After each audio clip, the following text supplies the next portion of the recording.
over WGY Schenectady. Hi, everybody. This is Bob Wolf with Wade Hoyt, welcoming you to the second World Series game of 1961. Brought to you by Chrysler Corporation, where engineering puts something extra into every car. Chrysler Corporation, with the live new cars for 62. And Gillette, maker of the 195 adjustable razor, and the remarkable Super Blue Blade that gives all but unbelievable shaving comfort. Foamy, the cream of all instant lathers. And Right Guard, the new power spray deodorant for men. We're here in Yankee Stadium, New York, and in a few moments, we'll be all set to bring you the second game in this 1961 World Series. The Yankees won yesterday's series opener, and as we get set for game number 2, it's a mild, pleasant, sunny afternoon here in New York. Before coming up to the broadcasting booth, I checked with the rival managers, Ralph Houk of New York and Freddie Hutchinson of Cincinnati. And we have some interesting disclosures for this afternoon's starting lineups for both sides. First of all, for the New York Yankees, attention is centered on Mickey Mantle's condition. And Mantle is out of the lineup once again this afternoon. Ralph Houk told me that Mantle's strength is coming back, but that his hip still pains him, still hurts. And Ralph added to me that it is now problematical at the moment whether or not Mantle will or will not be in the starting lineup on Saturday when that game gets underway. Mickey is available for pinch hitting duties if needed this afternoon. Now, after speaking to Ralph Houk, I went over to the Reds dugout, and I was writing down the starting lineup for Cincinnati when Freddie Hutchinson put his hand on my shoulder and stopped me. He said, "Bob, hold up on the lineups. I think we'll make a change right here." And I accompanied Freddie then up to the batting cage, and a change was made. As a matter of fact, 2 changes in the Reds lineup. Elio Ciccone is starting at second base in place of Don Blasingame. And the reason for this change is that Blasingame, yesterday, prior to the ball game, while batting practice was going on, took a throw in from the outfield near second base, and he jammed the first finger on his right hand, his throwing hand. And Don told me as I spoke to him before the ball game that the finger was sore during the ball game yesterday, but overnight it stiffened up, and it's difficult for him to bend it, and a mite painful as well. And he told me also that whereas he is able to swing the bat, although the finger is off it just a bit, that the problem that is very acute with him is this: he is not sure on certain throws that he can grip the ball right. And rather than gamble on that possibility that an errant throw might be made, he is not in the starting lineup. So Ciccone is playing in place of Blasingame. And one other change. I was standing with Freddie Hutchinson when the catcher, Darrell Johnson, was attempting to swing in his batting practice.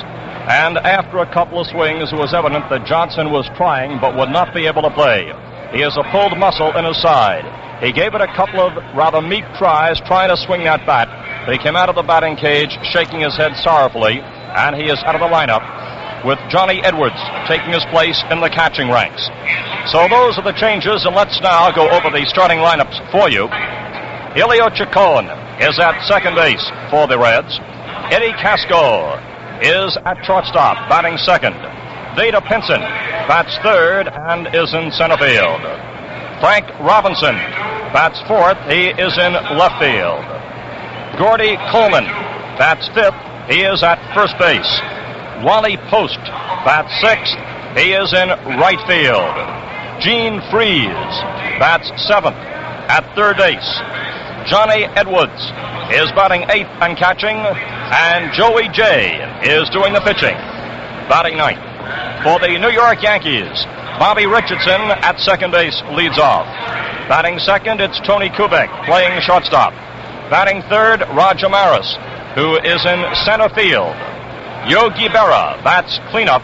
He is playing left field. Johnny Blanchard is in right field. He is batting fifth. Elston Howard, the catcher, bats sixth. Bill Skowron at first base bats seventh. Clete Boyer, the third baseman, bats eighth.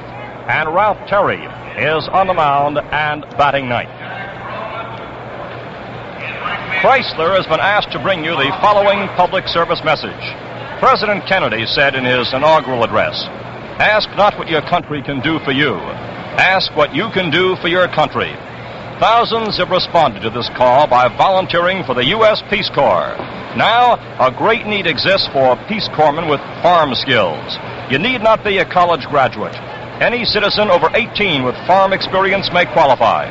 Write to Peace Corps, Washington 25, D.C., or consult your local 4-H or Future Farmers of America headquarters. And now the umpires are making their appearances along with the rival managers. Jocko Conlon of the National League will be at the plate. Frank Dumont of the American League at first. Augie Donatelli of the National League at second. And Ed Runge of the American League at third. And Shag Crawford along the left field line of the National League. Bob Stewart of the American League along the right field line.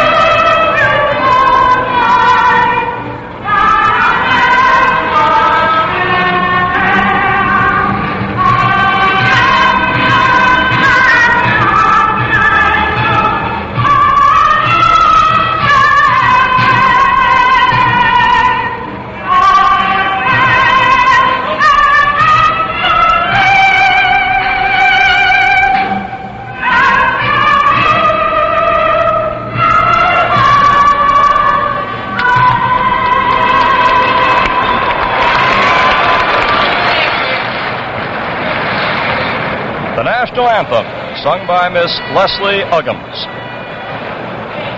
Well, there's a stir here in the crowd as we are just a few minutes away from play ball. And with the Yankees leading 1-0 in the series, the Reds will have to call on one of their favorite tricks, their bounce-back ability. Cincinnati gave a lively demonstration of this art early this season when, after losing 8 games in a row, they then rallied to win 9 straight. As manager Freddie Hutchinson put it with a wry smile after yesterday's loss, we're 1 down on the losing side, but there's only 1 club ahead of us. Here are the foul dimensions along the lines here at New York to the foul pole in right and to left. In right, it's 296, and there's a very low ledge there, about 4 feet high, that curves away. The favorite target is over the 344-foot sign into the right field seats. To left, it's 301 down the line, and it breaks away very sharply, 402 to left center, and 461 to deepest center field. The New York Yankees taking the field. Elio Chacon will be coming up for the Reds to get the second game underway in just a moment. And now it's my pleasure to introduce the man who was the New York starting pitcher in the first World Series game played by the Yankees in Yankee Stadium, now famed as the broadcaster of the Cincinnati Reds, Wade Hoyt. Wade? All right, here we go. And good afternoon to you all. This is the first half of the first inning here at Yankee Stadium. The second game of the World Series. Elio Chacon will be the first batter. He is substituting for the injured Blasingame, who yesterday injured his finger in infield practice and played with the injured digit. So Elio Chacon from Caracas, Venezuela, who only understands a few sentences in English, is the first batter. Now, he's a right-handed batter. He batted .265 during the season. He had 2 home runs, 5 runs batted in. He will bunt. He'll go to the bunt if he can make it. And he can run. He makes the double play pretty well. He's a pretty nice little ball player. He's, strangely, very much interested in art. And I can tell you a very funny story, a cute story about Elio Chacon. He's been with the Reds a season and a half, this being his first full season. He was with them a half a season last year. And at the Reds' victory party in Cincinnati, a fellow who spoke Spanish and he were talking. And Elio Chacon finally discovered that I had one time played ball. I thought that was rather cute. After a year and a half, Chacon discovered that I had once in my lifetime played baseball. So he's up there, batting right-handed. And Ralph Terry is the pitcher, Elston Howard the catcher. Terry, the pitcher, I understand, haven't seen him too often, but I know he has become a very settled, good-paced worker. In other words, he has good rhythm. He throws well. He studies. He's careful. He has a good curve ball. He's developed a slider. His fastball is good. And he is not in the term of professionals, a thrower or a slinger. He's more the idea, the type that pushes the ball toward the plate, but he has good stuff. And he won the clinching game. The Yankees won the clincher down at Baltimore with this man pitching. So Ralph Terry is about to make his pitch. He's from Oklahoma, Chelsea, Oklahoma. So Terry is about to come in there with his first one as Chacon took it inside. Ball one. Jocko Conlon is the home plate umpire. Frank Umont of the American League at first. Augie Donatelli of the National League at second. Ed Runge of the American League at third. Shag Crawford of the National League down the left field line. Bob Stewart down the right field line. Strike one called. Now that was a fastball. That was over the inside edge. 1 ball, 1 strike on Chacon. That ball took off inside a little bit. What we used to call when we were kids in curves. But they don't call them those that in professional baseball. The curve ball is strike 2. That was sort of a slow curve, and it isn't liked by Chacon. 1 ball, 2 strikes, 1 and 2.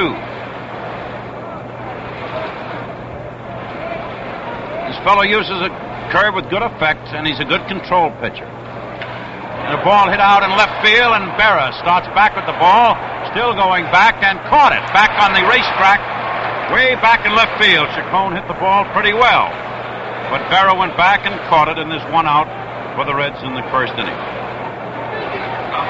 Eddie Casco, who played such a great defensive game yesterday for the Reds, is the batter. He had 1 hit in yesterday's game. He has a 1961 series average of .250. He batted .271 in season with 2 home runs, 27 runs batted in. And Eddie played a bang-up game at shortstop for the Reds yesterday. He leaped and caught a line drive. He started a nice double play, or started the back end of the double play, as Ralph Terry cut loose with his first pitch. That's called a ball by Conlon. That was a fastball.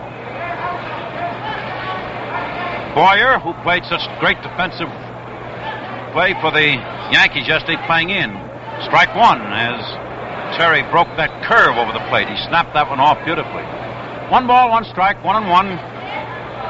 The Yankees are not playing Casco too deep. They're equidistant, one from the other. And the next pitch made, now to Casco. He fouled the ball. That's back of the Yankee bench into the box seats. 1 ball, 2 strikes, 1 and 2. This is the first inning of the 1961 World Series, the second game here at Yankee Stadium.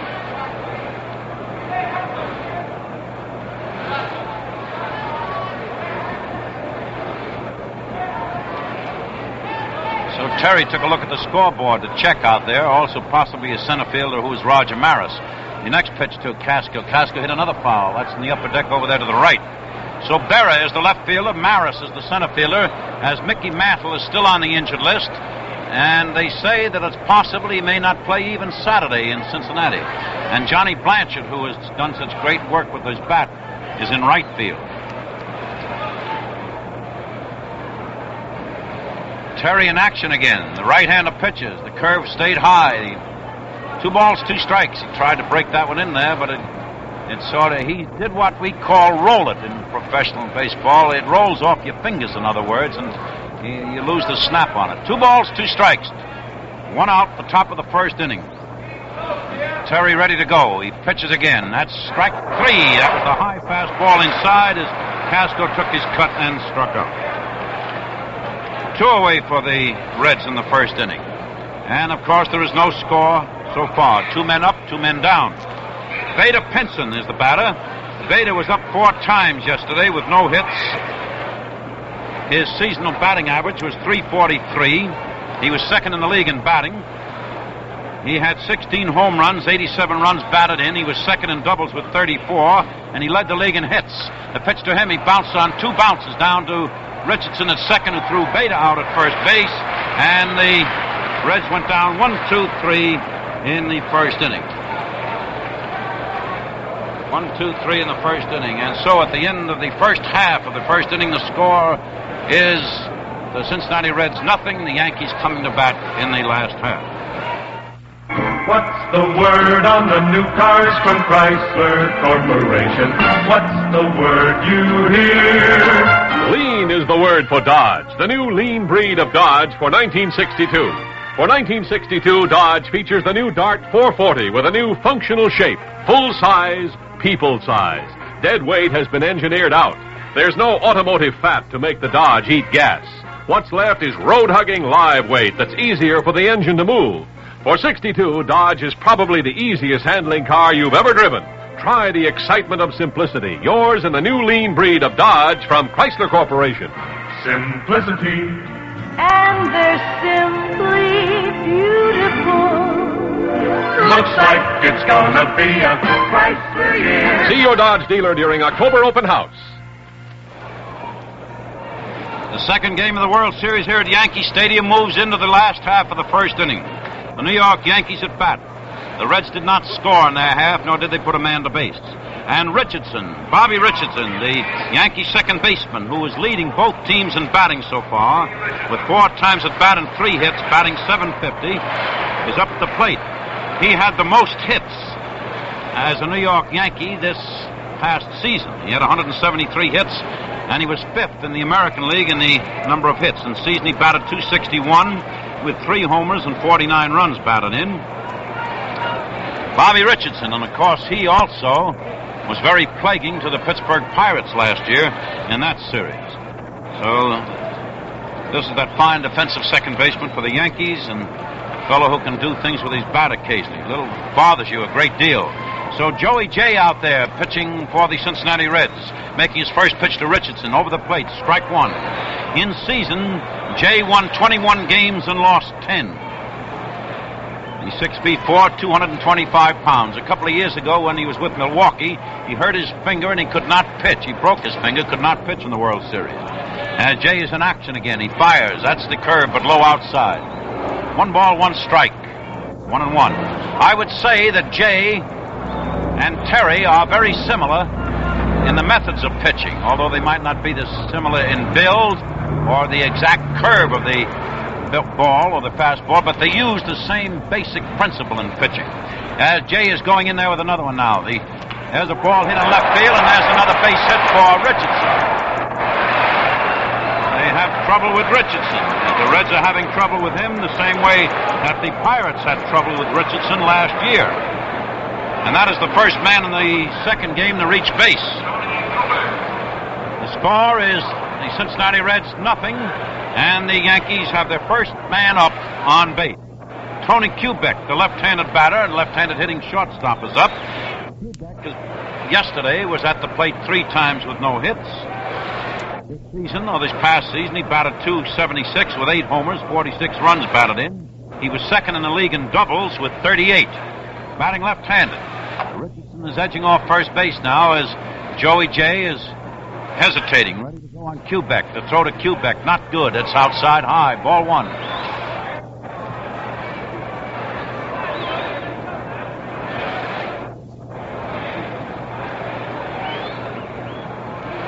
Kubek. Rangy lad. As Jay is hesitating again. Throw to first. Richardson got back without trouble. 1 ball, no strikes. Jay ready to fire now. Hesitates. Here it comes. Outside with the fastball. Ball 2. 2-0. They play Kubek, slightly right field. They don't shift a lot. Robinson comes in a few steps in left field, but he moves over toward left center. Pinson is shifted, just shading Kubek a little bit in right center. And Post in right field is playing him rather normally. The infield shifted 1 step to the right. He pitched now to Kubek. That's strike 1. Jay broke a slider in there, just slid one off over the plate. 2 balls and 1 strike, 2-1 on Kubek.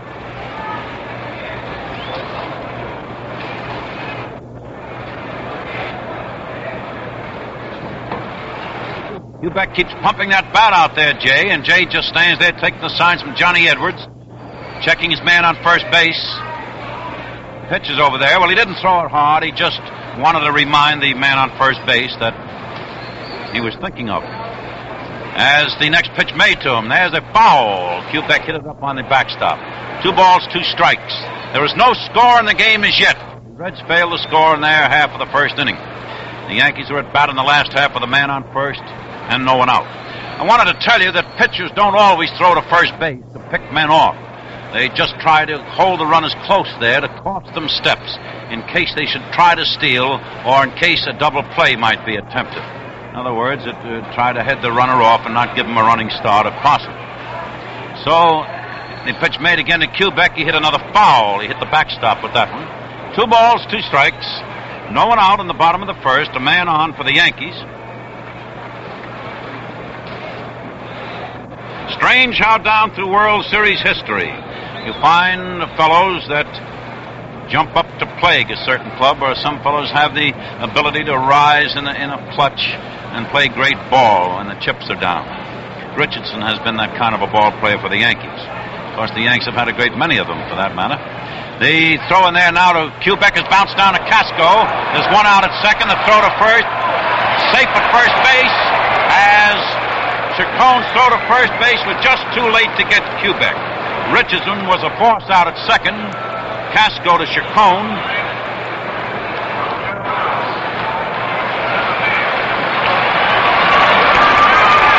So Quebec is on first with one out.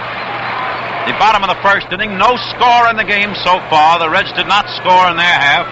The Yankees at bat and their big slugger up there, Roger Maris. Yesterday, Maris did not get a hit in 4 turns at bat. For the season, he batted .269 with 61 homers. They pitched to him outside at ball 1. Now, as the commissioner of baseball, Mr. Ford Frick, has said, Maris did not break an old record. He set a new one. He set a record with 61 home runs in 162 games, which was a tremendous feat. It really was. He had 31 home runs here at the stadium, 30 on the road. He pitched to him. Maris missed. 1 ball, 1 strike as he chased a slider. He also led the league in runs batted in with 142. So he had a real big season, this fellow, and a good ball player.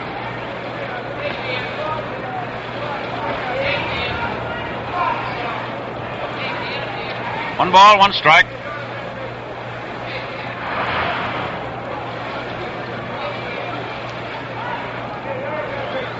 So Joey J is checking his man on first. He pitches to Maris, who grounded the ball down to Chacon, who snapped it to second. One out there. Throw to first. A bad throw past first, but it's fielded by J as it bounced off the box seats.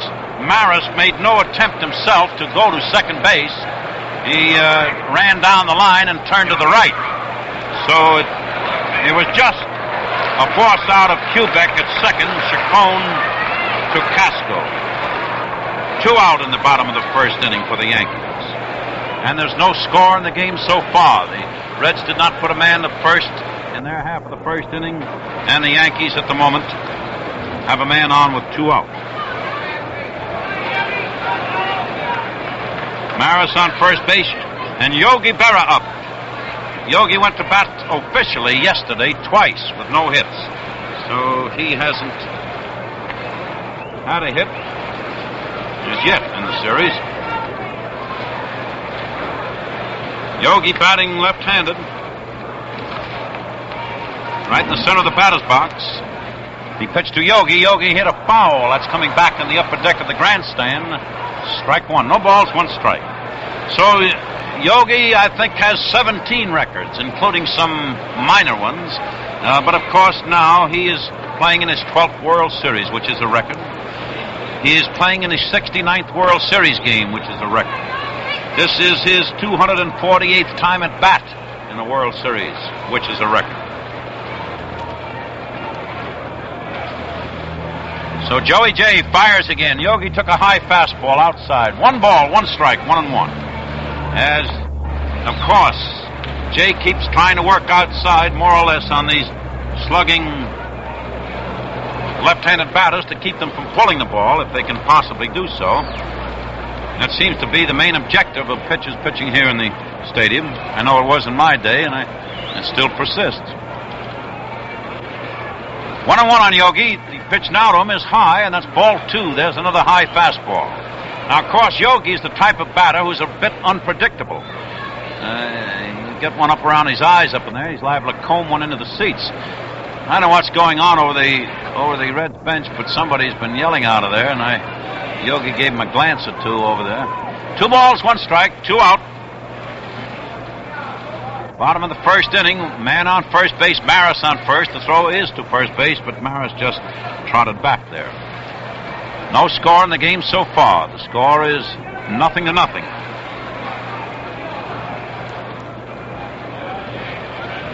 So Jay let loose. No good. The high curve didn't break. 3 balls and a strike. 3-1.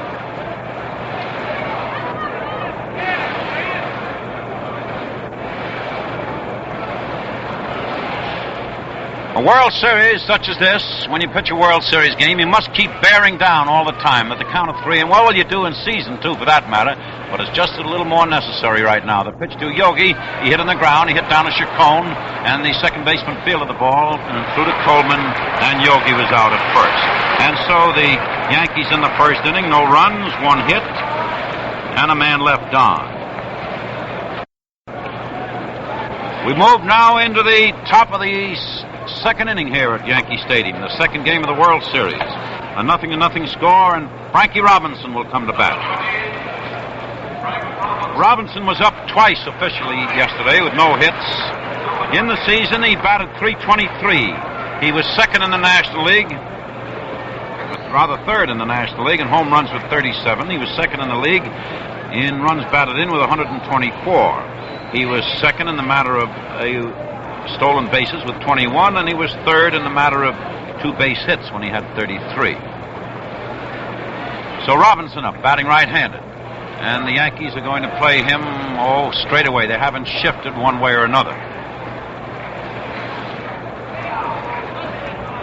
Robinson is up close to the plate, standing very close to it, as Ralph Terry pitches. The pitch to Robinson, he hit foul. That's down toward the seats, the box seats beyond third base, and that's no balls and a strike on Robinson.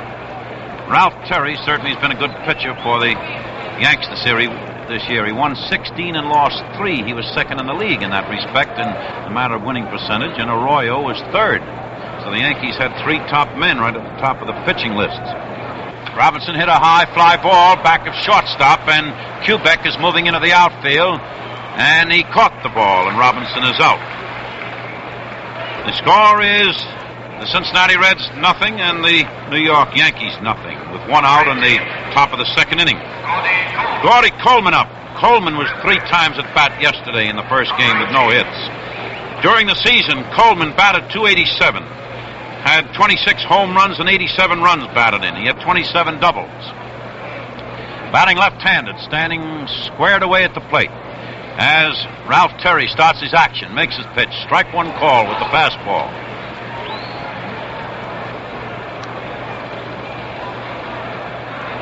No balls, 1 strike. Terry fires.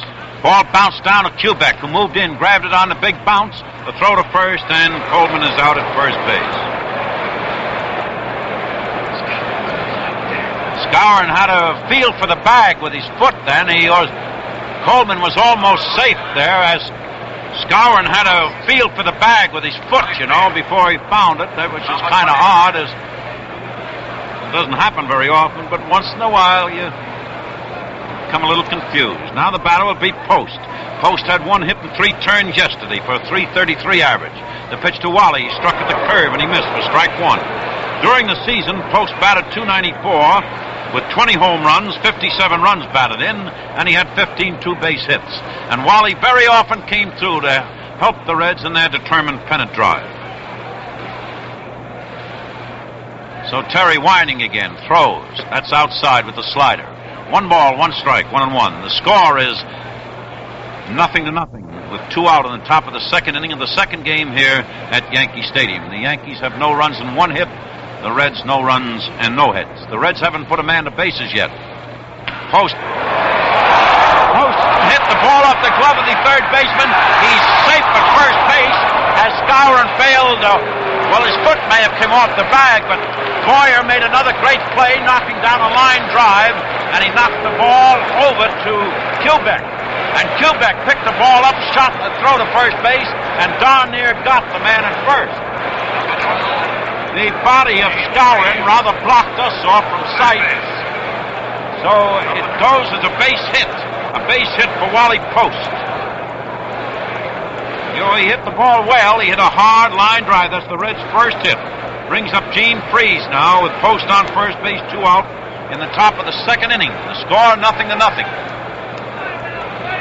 Freese was up 3 times yesterday with no hits. Last season he batted .277, 26 home runs, 87 runs batted in, and 27 doubles. As Terry hesitates, pitches. There's the line drive. Foul! 6 inches foul outside the left field foul line. A line drive on the part of Freese that came almost being an extra base hit. 6 inches foul. It was a line drive over the third baseman's head. It was virtually fair as it started out, and then at the last moment curved around and landed foul. And the umpire down there, Shag Crawford, was very decisive and very alert and quick in his decision and gave it a quick punch outside. The pitch to Freese has another foul past third base, and that was hit fairly well, but not as well as his first drive. So there are 2 away for the Reds in the second inning with Post on first base. That Boyer has played great defensive ball, certainly top defensive ball for the Yankees. And of course yesterday the Yankees certainly at their best. The 25-game winner at his best, and a good team at their best. The pitching there now to Freese is strike 3 as Freese took a cut and missed and struck out for the second strikeout for Terry in the ball game. And in the top of the second, the Cincinnati Reds, no runs, 1 hit, and a man left on. And at the end of an inning and a half, the score is Cincinnati 0 and the New York Yankees 0. Say, how lucky do you feel right now? Well, you may be luckier than you think. Chrysler Corporation is offering 180 brand new cars free during October open house, and one of them may be yours. It's an open invitation to see the new cars and sign up to win one. If you own a car, any make or model, any year, you could be one of the lucky winners. To qualify, all you have to do is come in and register with any authorized dealer who sells Plymouth, Valiant, Dodge, Lancer, Chrysler, or Imperial. That's all there is to it, but remember, you have to register by October 31st. Visit your dealer during October open house. Why not tonight? You may win a brand new 62 car from Chrysler Corporation. Free car offer void in Nebraska, Wisconsin, Florida, Canada, and wherever else prohibited by law. The batters in the bottom half of the second inning for the New York Yankees will be Johnny Blanchard, Elston Howard, and Bill Skowron. Johnny Blanchard coming up was at the plate once yesterday. He went in as a pinch hitter. He didn't have a hit. But Blanchard has been a tremendous man for the Yankees this season in many, many ways. Whenever he was in there, why, he did yeoman work for the Yankees. Johnny Blanchard batting left-handed. During the season, he batted .305. He had 21 home runs and 54 runs batted in. They pitched into it. Blanchard now is high outside, way high outside. Ball 1. Score 0-0 as we move into the bottom of the second. Neither team has scored. Each team has had a hit.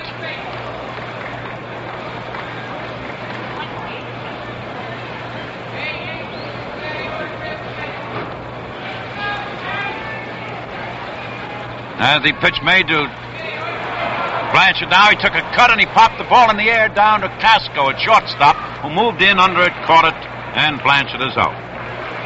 1 away in the bottom of the second inning for the Yankees. The score is 0-0. Each team has had 1 hit.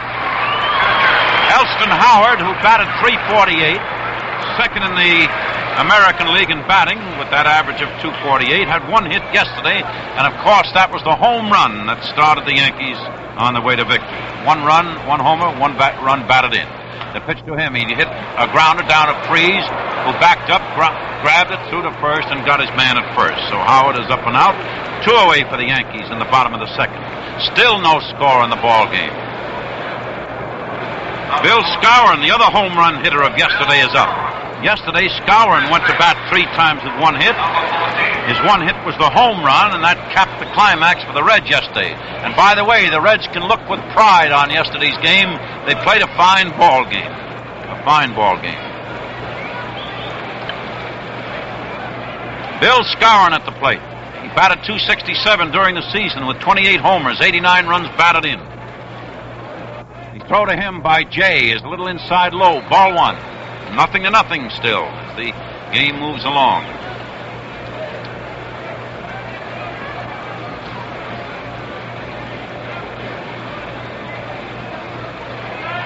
So Joey Jay's taking the sign from Johnny Edwards, the rookie catcher. The pitch in there now to Skowron is called ball 2.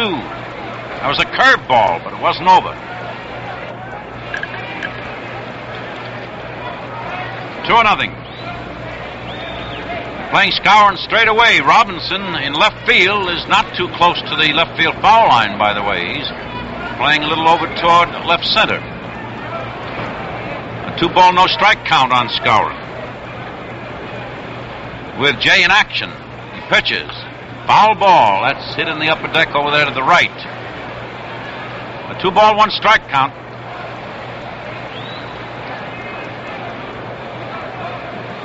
This fellow's another clutch player. This fellow plays his best when the chips are down, too. Of course, the Yanks have been in so many World Series, they've had a great deal of that experience. But the World Series is always a thrill. No matter how many you're in, it's still a thrill. 2 balls, 1 strike. That's a little low inside with the fastball for Joey, and that's 3 balls and 1 strike on Skowron.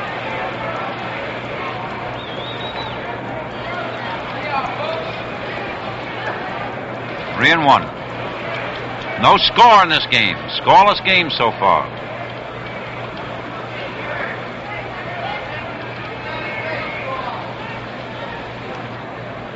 Jay Wines pitches.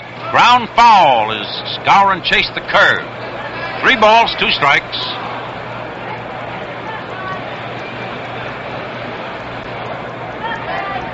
Three and 2.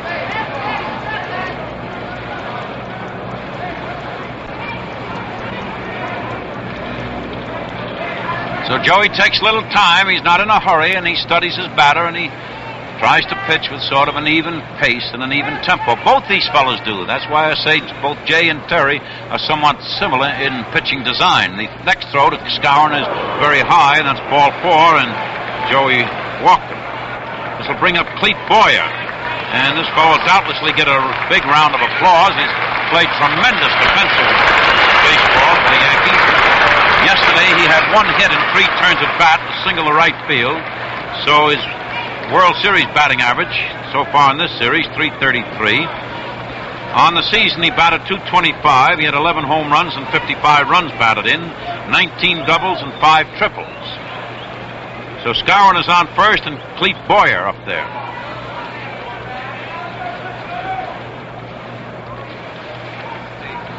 So Joe Jay checks his runner on first base. Well, he lobbed a throw over to first, not much on it, but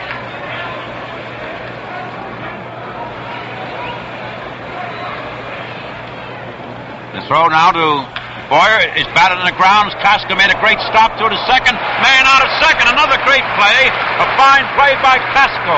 A backhanded stop, forcing Skowron at second. In the second inning, since the New York Yankees, no runs, no hits, 1 left. And so at the end of 2 innings, the score is Cincinnati 0, the New York Yankees 0. Dodge for 62, the new lean breed of Dodge. All live car. That means dead weight and fat are out. Every ounce that doesn't help strength or performance is gone. What's left is all live weight, road-hugging live weight. With dead weight cut out, acceleration is up as much as 11%. And with dead weight cut out, the Dodge handles gas as if it were ration. All live car, full size, people size. And the Dodge Dart looks just as live as it acts. It's a car built to follow its long, lean hood. A car with clean, uncluttered lines. See the new lean breed of Dodge for 1962 from Chrysler Corporation. Looks like it's gonna be a Chrysler year. See your Dodge dealer during October open house. We'll pause here 30 seconds for station identification. Are you mixing with the best? Saratoga Vichy with the yellow label, it outsells all the rest. The genuine Vichy with the yellow label Tastes better tonight. feel better tomorrow. Saratoga with the yellow label. What's the score when you want to mix with the very best? That's easy. Look for the bottle with the famous yellow label, Saratoga Vichy. WGY, Schenectady. Johnny Edwards, the catcher, batting left-handed, leading off the top of the third inning. As Ralph Terry's about to pitch, he does, and Edwards bounced a slow roller out to Terry, who moved in, fielded the ball, the pitcher threw to first. Edwards is out at first. We didn't have even an opportunity there of telling you that Edwards is from Columbus, Ohio, 23 years old, a rookie catcher, just came up in the middle of the season. On the season, he batted 186, but he hit 2 home runs, and one of the home runs he hit started the Reds in their winning victory in Chicago. The day that they eventually won the pennant. Now Joey J is coming up, getting a nice hand. This season he won 21 and lost 10. Warren Spahn won 21 also, so between them they led the league in the most number of victories with 21 apiece. And Jay pitched a total of 247 in the third innings, allowing 217 hits with 102 runs. The pitch to him now is ball one, a low inside. All right, this is the third inning at Yankee Stadium, the second game of the World Series. The score is 0-0. Jay took the curveball in there. That's strike one. 1 ball, 1 strike.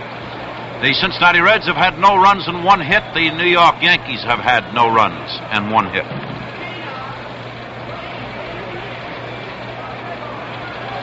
As Ralph Terry pitches again, there's a fly ball out along the line in left field.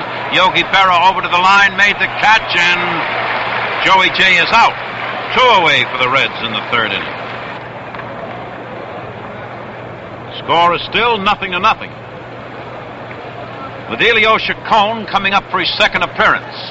The first time up, he forced Berra to go back in deep left field. As a matter of fact, this young man at the plate, who substituted for, or is substituting for the injured Blasingame, who jammed his index finger of his right hand in yesterday's fielding practice, although he played with the injured digit.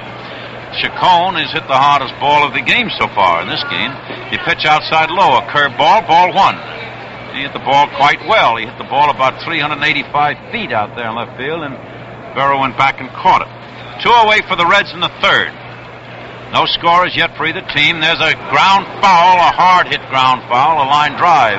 Actually hit past third and hit the box seats and bounced onto the playing field, and Yogi Berra is clearing the field of the ball. So there's 1 ball, 1 strike. It's a beautiful day here at Yankee Stadium. Just a typical, wonderful World Series day. This huge crowd sitting watching this game, waiting for the break, the thrill, and the drama. That's why it's a great sport. Terry throwing again. That's a little high outside. 2 balls and a strike on Chacon. The Reds have had 1 man to base. Wally Post singled in the second inning. The Yankees have had 2 men to base. Richardson, who singled, and Skowron, who walked, but not in the same inning. So Terry fires again. Chacon took it a little high. 3 balls and a strike. 3-1. 0-0 the score. 2 out in the top of the third. Elio Chacon from Caracas, Venezuela. The pitch to him, high, ball 4 as he tossed his bat away and started for first base. This brings up Eddie Casco. Casco, the first time at bat, struck out. Today there are certainly a couple of pitchers pitching, and that was true yesterday when Ford and O'Toole were pitching too. Next throw, there's a a foul rolled over into the Yankee bench. No balls and a strike on Casco. What I mean by that is, yesterday there was Whitey Ford with power and skill, O'Toole with power, I might say, and skill, perhaps not as much experience as Ford, but nevertheless who pitched a beautiful game. Today, two fine pitches moving along, both of them trying to get the edge. The throw now is a pitch outside high, and that's ball one and strike one. The Yankees probably had a notion that the Reds were going to put on a hit and run play, or that Chacon might try to steal second, but no ball, one strike count. They wasted a pitch, in other words. They threw high outside, but it was a pitch out. 1 ball, 1 strike then on Casco. Batting right-handed as he stands in the center of the box. There's a foul. That's back up into the upper deck behind the home plate. It's a 1 ball, 2 strike count. There's no score in this second game as yet. 2 men out for the Reds in the third inning, with Chacon on first base. I might add that so far as it's gone, the Reds have been shut out for 11 2/3 innings in this World Series. Another pitch. Strike 3 as Casco chased a low breaking curve outside and struck out. And so in the third inning, the Cincinnati Reds, no runs, no hits, and a man left on. And so at the end of 2.5 innings, the score is the Cincinnati Reds nothing and the New York Yankees nothing. Lancer, one of the new breed of Dodge, and livelier than ever for 62. Dead weight has been engineered out. Every pound is live weight, road-hugging live weight. Acceleration is up, gas consumption down. This new lean breed of Dodge is simplified inside and out. The starter motor, for example, has 27 less parts, yet it works quieter and better than ever. Electrical circuits have been simplified. You'll go 32,000 miles between major lube jobs. Less maintenance, easier maintenance. It's a lean, clean car with the accent on the front end. Lancer for 62. One of the new lean breed of Dodge from Chrysler Corporation. Looks like it's gonna be a Chrysler year. See your Dodge Lancer dealer during October open house. Here at the Yankee Stadium, we're going into the bottom half of the third inning. Of course, both teams have men out with injuries.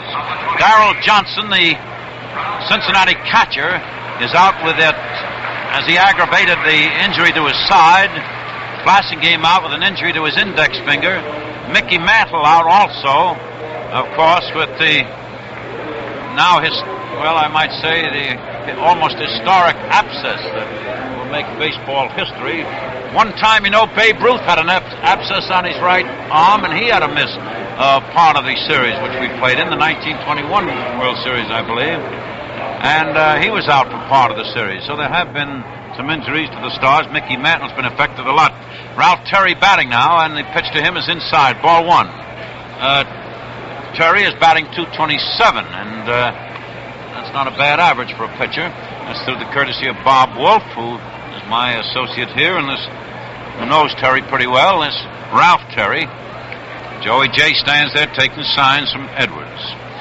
Jay in action. He cut loose again. There's a pop-up out there to Chacon. Over towards second. Chacon moved over, made the catch, and Terry is up and out. 1 away in the third inning for the Yankees. The score is 0-0. The Yankees have no runs, 1 hit, no errors. The Cincinnati Reds, no runs, 1 hit, no errors. They're exactly even in totals. Both teams have had 2 men left on base. Both teams have had a single and a base on balls. This is Richardson, who had a single in the first inning up there now, with 1 out in the third. The pitch to this right-handed batter, low inside. Bobby Richardson, who had 3 hits yesterday and 1 so far today.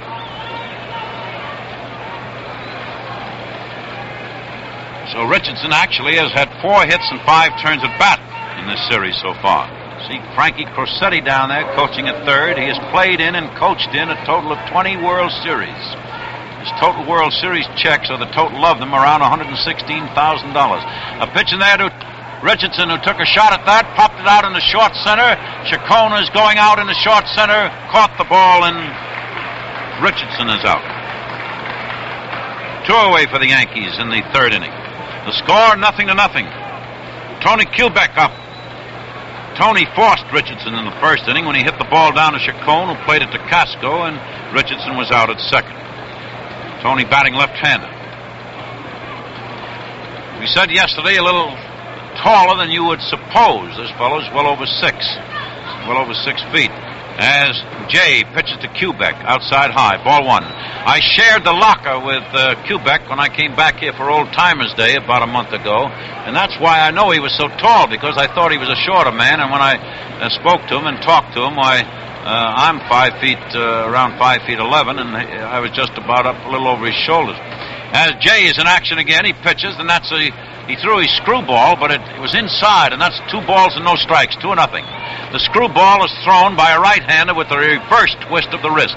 The curve, you twist the wrist to the right with a right-hander at the last-minute snap. If you throw a screwball, you twist it to the left with a reverse twist. 2 balls and no strikes, 2-0.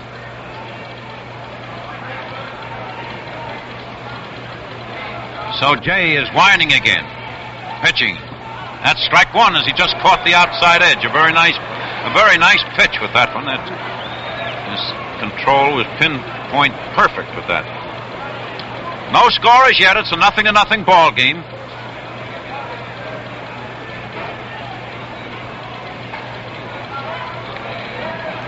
With Joey in action, he wheeled around and he let loose. Strike two. He got the next one in there. 2 balls, 2 strikes, 2-2.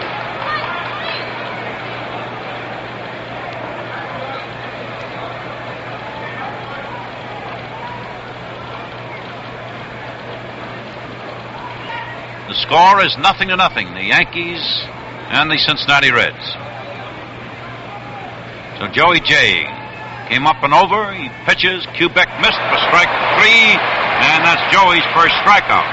And the Yankees are out in the bottom of the 3rd inning. In that inning for the Yankees, no one to base. And so at the end of the 3rd inning, the score is the Cincinnati Reds 0, the New York Yankees 0. You know, the only thing more exciting than the World Series is your first look at the new cars. And this year, Chrysler Corporation makes it more exciting than ever. 180 brand new cars are offered free during October open house. One of them could be yours.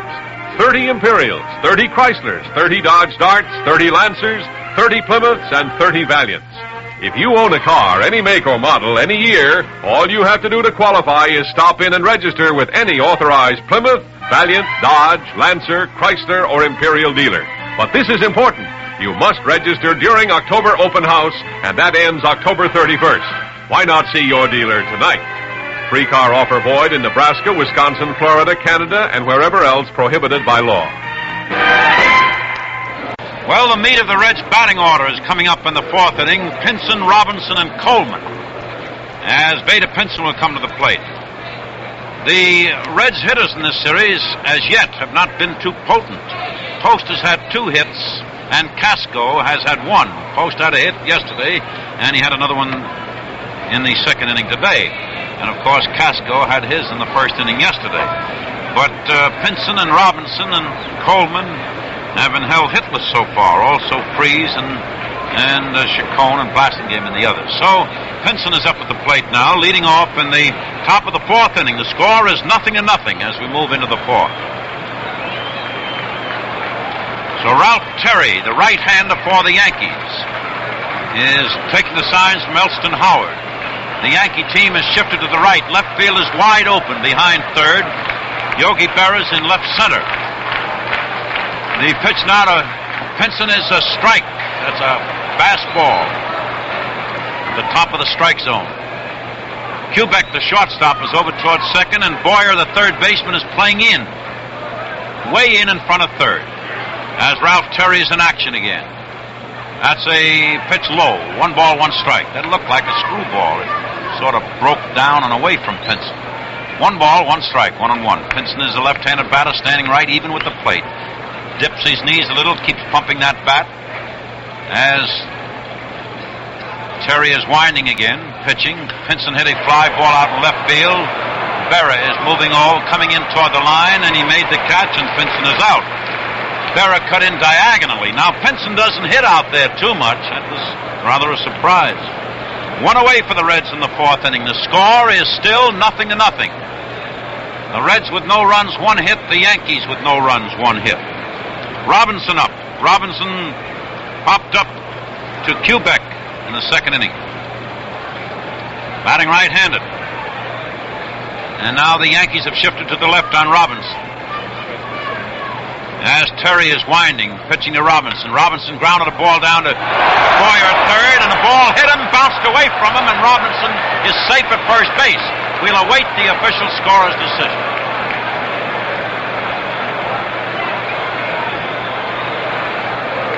And Boyer is charged with an error. That is the first error of the series by either team, as a matter of fact. Boyer tried to play that on what we call the short hop, the short bounce, or in between bounces. And a little difficult to play it that way. The batter is Coleman now. Coleman took the curve ball for strike one call. Robinson on first, 1 out. The top of the fourth inning. There is no score in the game so far. 0-0.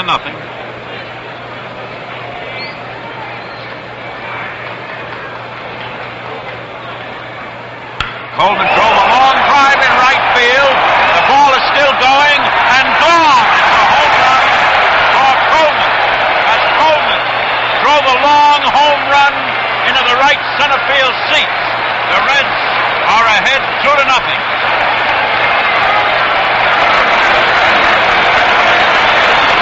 So the Reds have dented the scoring ice, you might say, as Coleman tagged along with. Put the Reds out in front 2-0 with 1 out in the fourth inning. That was well hit.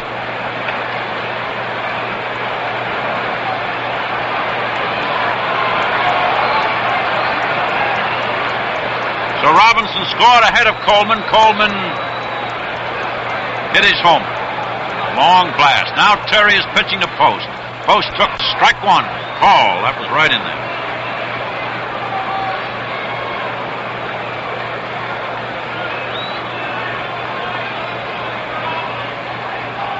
Post hit a ground foul. He bounced it against the backstop.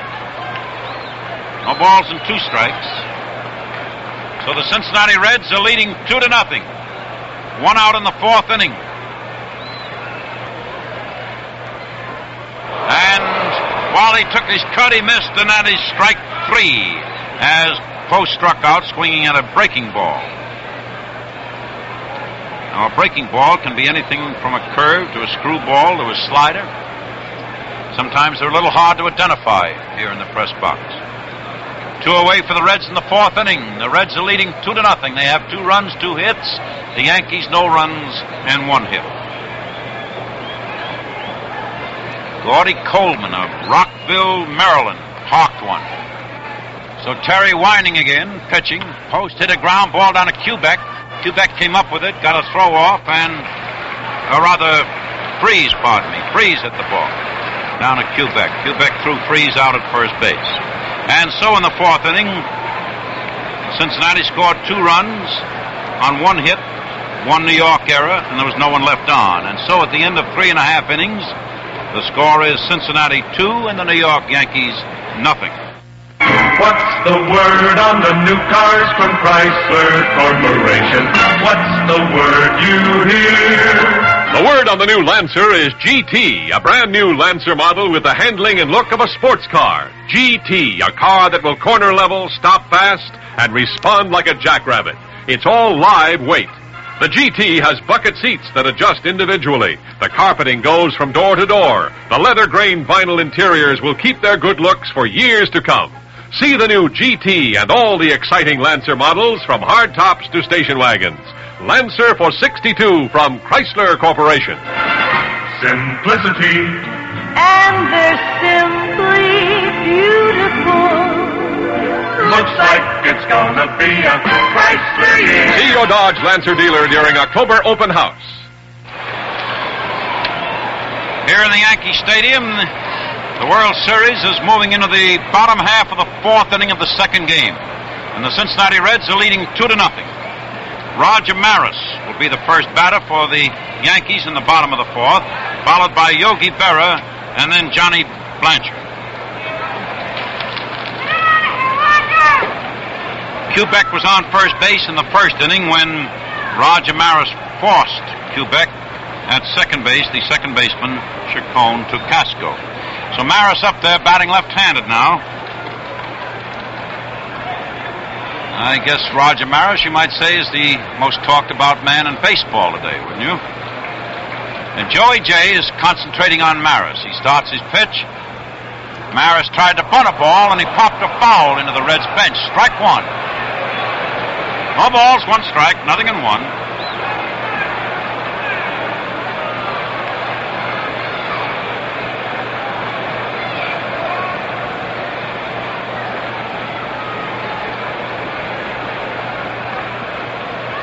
Chacon, the second baseman, is playing 5 to 10 feet back in the outfield, in right field. The next pitch to Maris is outside. 1 ball, 1 strike, 1-1. Coleman is playing a very deep first base. Casco is shifted to the back edge of the infield, almost behind second. And Freeze is playing, well, he's off of third, but not way off of it. The outfield is shifted to the right. Jay swings into action again. Now he pitches. No good. He missed outside with the curve. 2 balls and a strike. 2-1 on Maris.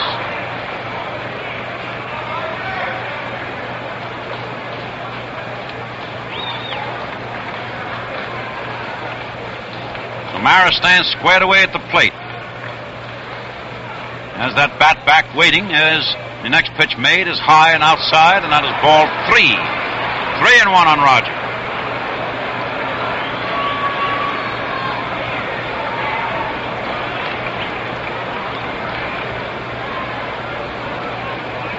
And 1. So Jay is just busy preparing a ball, standing in the back slope of the mound with his glove under his arm. And Maris is adjusting his helmet. Jock Conlon, the umpire, called for time until everybody was ready. Here we go. Outside high, ball 4, and Maris is taking a base on ball.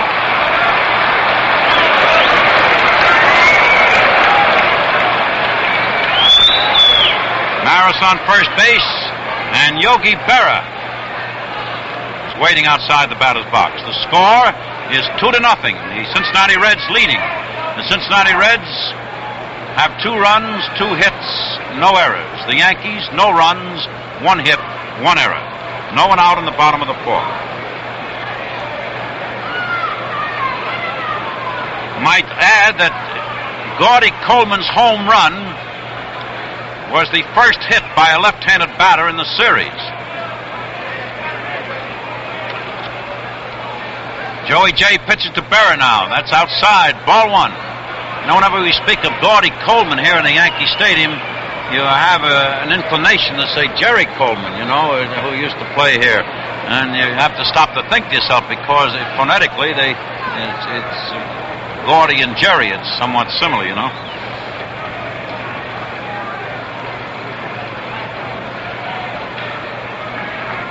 Jay is standing there stationary, taking the signals from Johnny Edwards as he checks his runner on first. He pitches. There's a ball hit out of right field, and there goes a home run. And that's into the right field, not the bleachers, but the reserve section of the right field pavilion, as Yogi Berra hit his home run. And that not only ties the score, but it breaks some records. As Maris scores ahead of him, the score is tied at 2-2. Maris waited at the home plate, of course, to congratulate Yogi.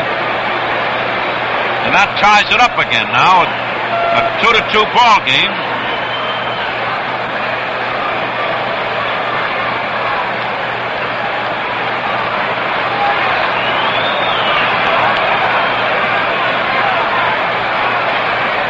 So Joey J is facing Johnny Blanchard. He pitched to this left-handed batter, strike 1. Berra really powdered that one. That was well hit. And that was his 12th World Series home run.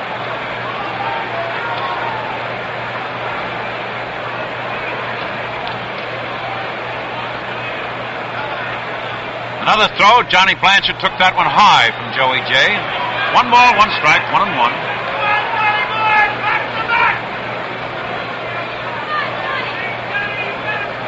Well, of course, that Berra has some records that he just adds to, like the most hits in a series, you see.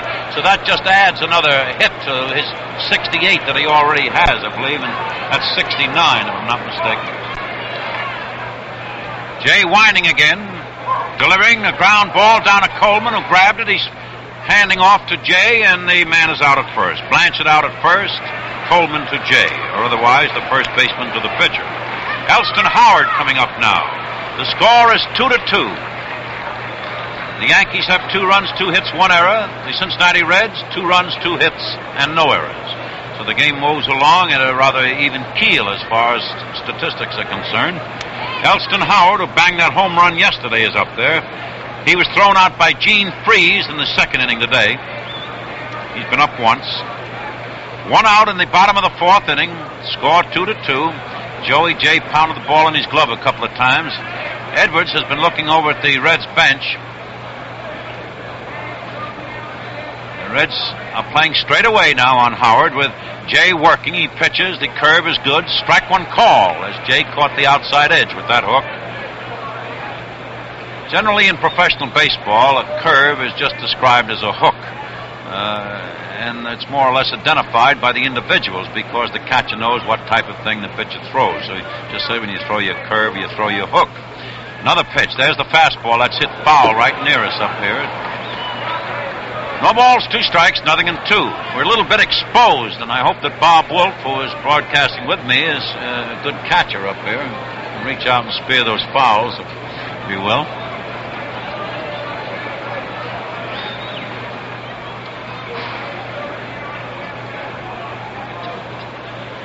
One away in the bottom of the 4th inning. Score tied at 2-2. Jay bends forward, taking the signs from Johnny Edwards. The Cincinnati Reds infield ready, especially on the left side, as Jay is in action. He pitches. The foul ball hit the backstop.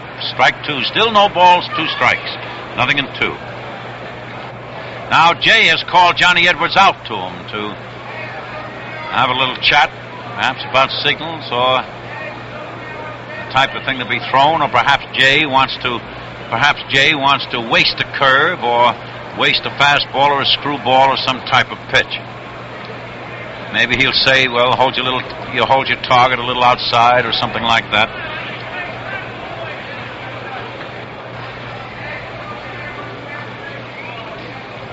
Nothing in 2.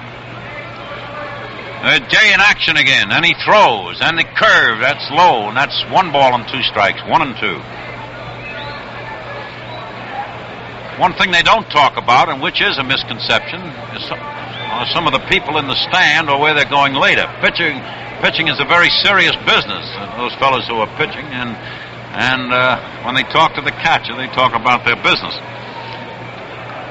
Strangely, how things can parallel in baseball. One thing can parallel another. When you think that in the top of the 4th inning, Robinson was safe on an error, and then Coleman banged a home run, and then in the bottom of the 4th inning, Maris walked and Berra homered.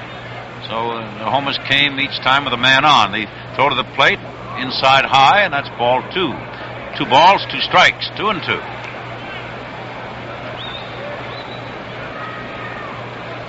And prior to those 2 homers, no left-handers had hits in the series.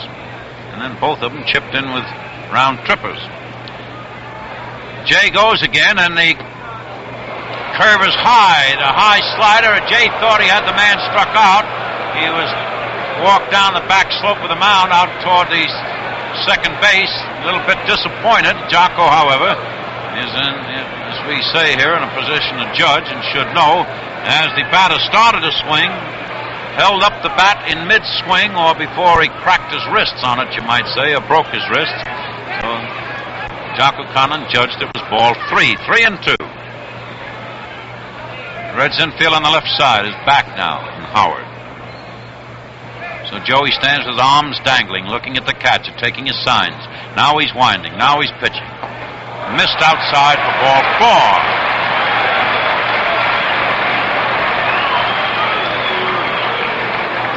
Brings up Bill Skowron now with Howard on first base. One man out in the fourth. Jay made a very nice try on that pitch. He tried to keep the ball right over the outside edge and just missed outside with it. So it's Howard on first base, Skowron at bat. Skowron walked in the second inning and then was forced at second by Clete Boyer. Skowron batting right-handed. Of course, Bill hit his home run yesterday. He has one home run, one run batted in so far in the series. As the pitch is made now to Skowron, who took the pitch inside. Ball one.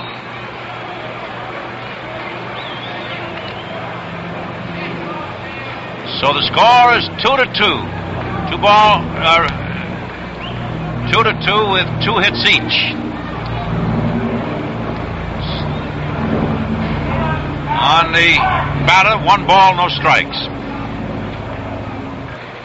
Post, the right fielder, is playing in deep right, and it's really right center. He's not near the line down in right field there.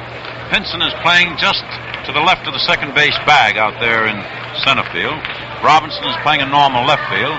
And Jay cut loose again. The curve is hit through the middle, and Chacon flipped it off to Casco, who throws to first. A double play. And the fourth inning wound up on the note of a DP. Chacon to Casco to Coleman. In the inning, the Yankees had 2 runs, 1 hit, and no one left on. And so at the end of the fourth inning, the score is the Cincinnati Reds 2, the New York Yankees 2. Don't miss your chance to win a brand new 62 Chrysler Corporation car. Stop in at your dealers now and sign up to win one during October open house. Plymouths, Valiants, Dodge Darts, Lancers, Chryslers, Imperials. 180 brand new cars are offered free, and one of them may be yours. If you own a car, any make or model, any year, all you have to do to qualify is come in, see the complete rules, and register with any authorized dealer who sells Plymouth, Valiant, Dodge, Lancer, Chrysler, or Imperial. That's all there is to it, and you may win one of 180 beautiful 1962 Chrysler Corporation cars. But be sure to register at your dealers by October 31st. You can't win unless you do. Free car offer void in Nebraska, Wisconsin, Florida, Canada, and wherever else prohibited by law. Looks like it's gonna be a Chrysler year.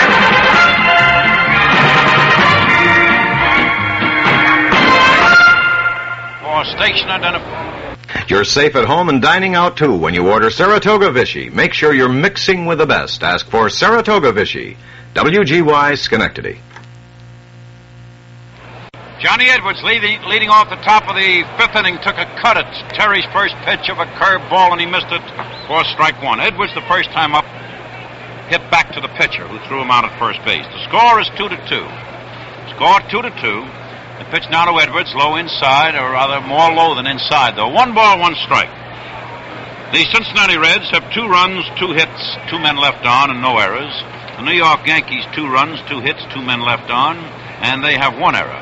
As Ralph Terry throws, there's the curve, and it's hit on a half line to the Richardson, the second baseman, who grabbed it, and Edwards is out. Now, that ball wasn't hit as hard as it may have seemed. It took the trajectory of a line drive, but it was not actually a line drive, as Richardson made the catch, and Johnny Edwards is out. 1 out in the top of the 5th inning, and Joey J coming up. Joe J coming up. Jay flied out to Yogi Berra back there in the 3rd inning. So there's 1 out for the Reds in the 5th inning. The score is 2-2 here at Yankee Stadium. As Ralph Terry pitches, Jay batting left-handed, took the curve in there for strike 1 call. Boyer is playing him in a little bit. The third baseman has moved in on Joey. Kubek is playing a fairly deep short. The next throw, Jay hit hard at the ball, but he missed it, and that's strike 2. No balls, 2 strikes. Boyer is off at third now. When I say off at third, I mean he's down towards second base a bit. He's playing third. The pitch to Jay took a cut, and he missed for strike 3. That's the 5th strikeout for Ralph Terry. And 2 Reds are out in the 5th inning. The score is 2-2. And Chacon is coming to the plate. He's played nice ball so far today. Made a couple of nice plays, a couple of nice forced plays at second. Started a double play for the Reds. That double play the Reds made there in the bottom of the 4th was their second in the series so far. Ralph Terry is studying his batter, ready to pitch. Delivers. The curve is looped out back of short, and That's falling in there for a hit as Chacon dropped the single in the short left center. That's twice he's been on base now.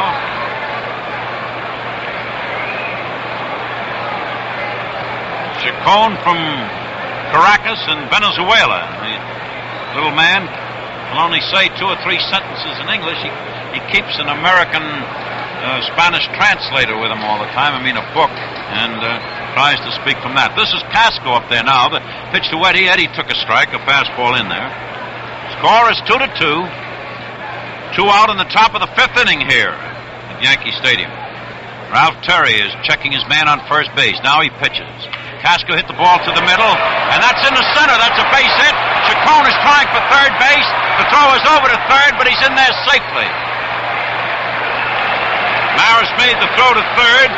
Casco's on first. Chacon is on third. This will bring up Babe Ruth, who so far in the series has been hitless.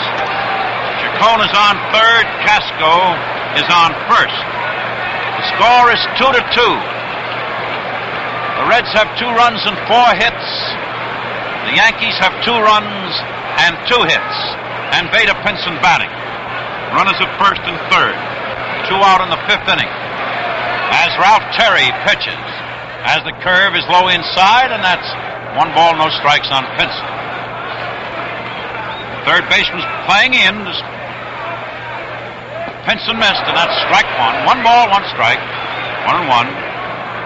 Despite the fact that there are 2 out, well, the boy is playing in, but he would have to play in. This boy at the plate, Pinson, can fly. And should he top a ball down the third baseway, and a boy playing back, Pinson could beat it. And the man is safe at the plate as the ball got by the catcher. It was a pass ball or a wild pitch. You'll have to wait for the official score's decision. And Chacon slid into the plate under the throw of Howard. Howard did not exactly know where to throw the ball. When he retrieved the ball, he at first thought he might have to throw to second. He was prepared to throw to second, but the pitcher came in. He threw the ball to the pitcher.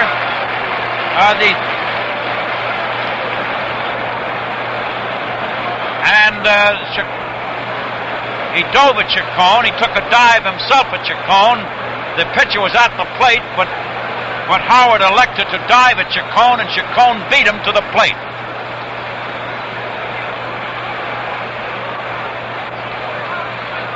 No, the catcher did not actually see Chacon coming in. There has been no decision as we've had whether that was a pass ball or not. So the Reds have another run, are leading 3-2.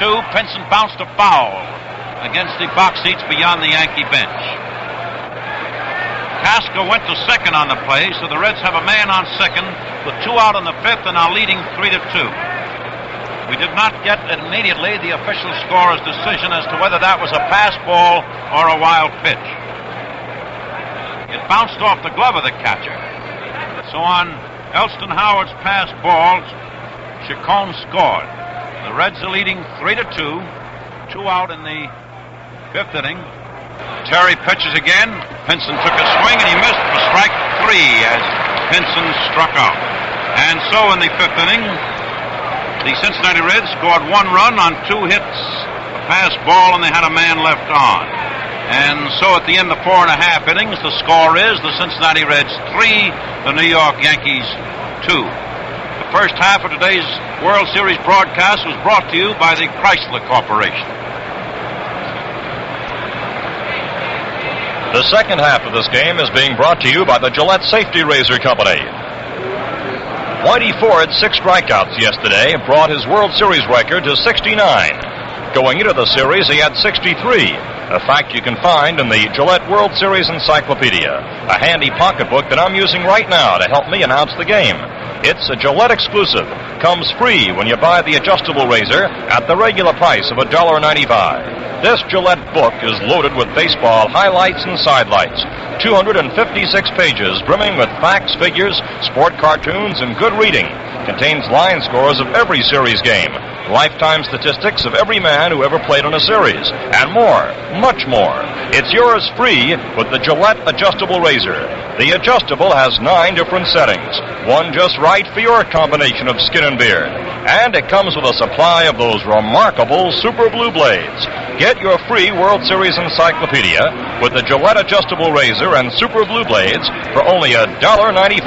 I call that a bargain. Well, I am pleased in presenting to you my colleague, Bob Wolf, who has done such a tremendous job broadcasting for the Minnesota Twins. Bob? Thank you, Wade Hoyt.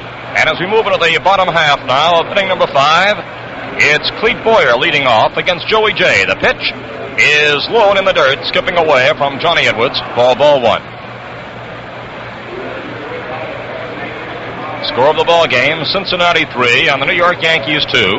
And up to this point, the Reds have had 3 runs, 4 hits, and the Yankees 2 runs, 2 hits, and they've committed an error. And it was heads-up, an alert play as Chacon came racing in as the ball bounded out of Howard's mitt to score the tie-breaking run. Here's the pitch coming up to Boyer, and he watches it come in low. Count now is ball 2 to Boyer, who went into a force out in the second inning. To be followed by the pitcher, then the top of the Yankee batting order. The Yankees 2 hits so far. Bobby Richardson's is 4th in the series, and Yogi Berra with a home run to right field with Roger Maris on base to account for New York's 2 runs. The Reds 2 runs in the 4th on Coleman's homer, and then Chacon scored the tie-breaking run to make it 3-2. Boyer takes inside for a ball, and the count now is 3-0. The outfield is playing Boyer straight away, just slightly toward left. And there's very little breeze right now at Yankee Stadium. It's a very mild, pleasant, and sunny afternoon. Perfect day for this game. Tall right-hander Joey J. on the mound as a count now of ball 3 to Boyer. Right-hander starts the windup, and the 3-0 pitch on the way is low and away, and Boyer draws a walk as he now trots down to first base. That will bring up the New York Yankee pitcher, Ralph Terry, who's been up once and has popped high in the air to Chacon, the second baseman. They'll be talking about that big play in the top of the inning for some time to come. With Pinson at the bat as the ball skipped out of Howard's mitt for a pass ball. Chacon took off from third as Reggie Otero, the third base coach, waved him on.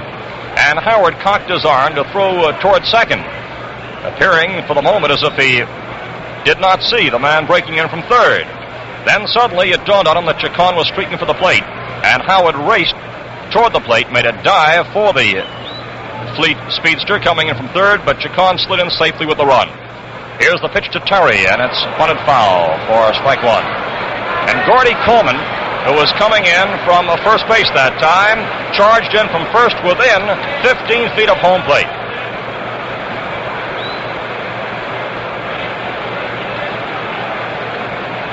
You can hear the roar of the crowd here. They were aroused as Coleman looked like a sprinter coming in from first base right to the plate as he charged in anticipation of the bunt.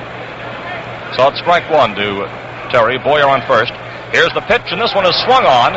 There's a pop-up going to short right field. Chacon goes back, and he takes it just about 5 to 10 feet inside the line. Well, Boyer stays put at first base as Terry pops up. And there's 1 out and 1 on as Bobby Richardson, who was singled and popped up himself, now steps up for the third time.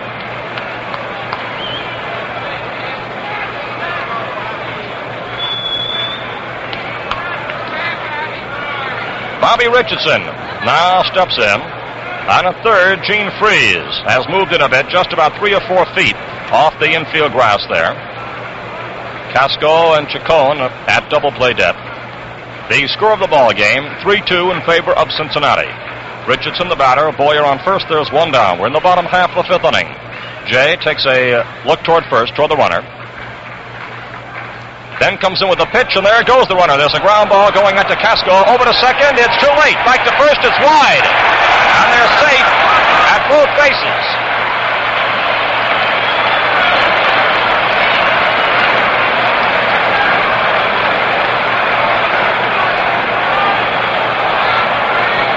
Freddie Hutchinson is going out to protest to Augie Donatelli. As on the play, Boyer was off and running. A grounder went out to Casco, just about 5 or 6 feet from second base, although the ball was not hit too hard. And Casco got the ball over to Chacon, but as Boyer was running, he slid in, beat the throw to second base just by an eyelash. And then the relay throw from Chacon to Coleman was late and a bit wide of the bag, as Richardson was safe at first. Freddie Hutchinson rushed out for a closer interpretation of the play, and apparently satisfied, as now moved back off the infield and is going back to the dugout. It scored as a fielder's choice on the play, as the Yankees this time cashed in on the break with Boyer running on the pitch, and therefore he was unable to get into second just barely ahead of Casco's flip to Chacon, and Chacon rushing as he saw those flying feet come into second base. Came in wide to Coleman, who had to get off the base on the outfield side. So there are now 2 runners aboard. The batter is Tony Kubek, and the pitch is swung on and missed for strike 1.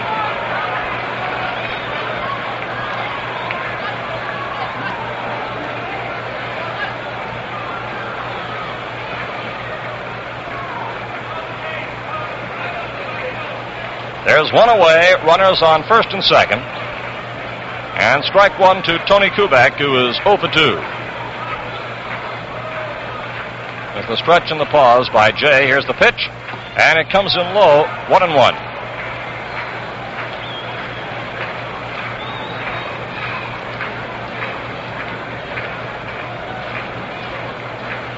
One and one, the count to Kubek, and on deck it's Roger Maris. There's 1 away. Boyer on second. Richardson is on first base. Terry, the pitcher, had popped up for the 1 out. Kubek waits with a 1-1 count. Here's Jay's next offering, and there's a dribbler going foul just off to the right of home plate. Score of the ball game: the Reds 3 and the Yankees 2. We're in the bottom half of the 5th inning.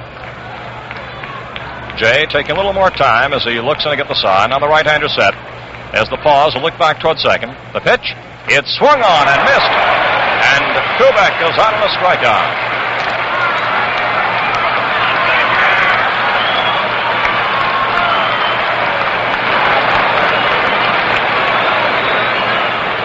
Jay, this afternoon, has posted 2 strikeouts, and Kubek has been the victim in both cases.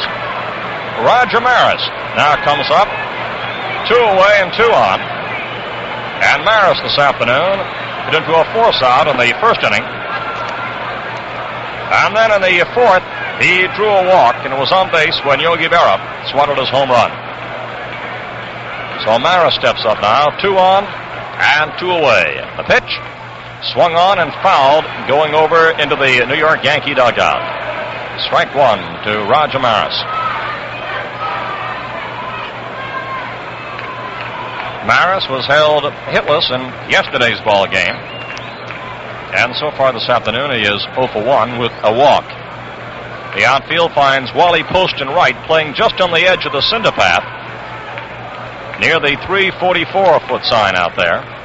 And Pinson is way over in right center. Robinson is in left center field. The count is strike 1 to Maris. Here's the next pitch, and it comes in wide for a ball, and the count now is 1-1.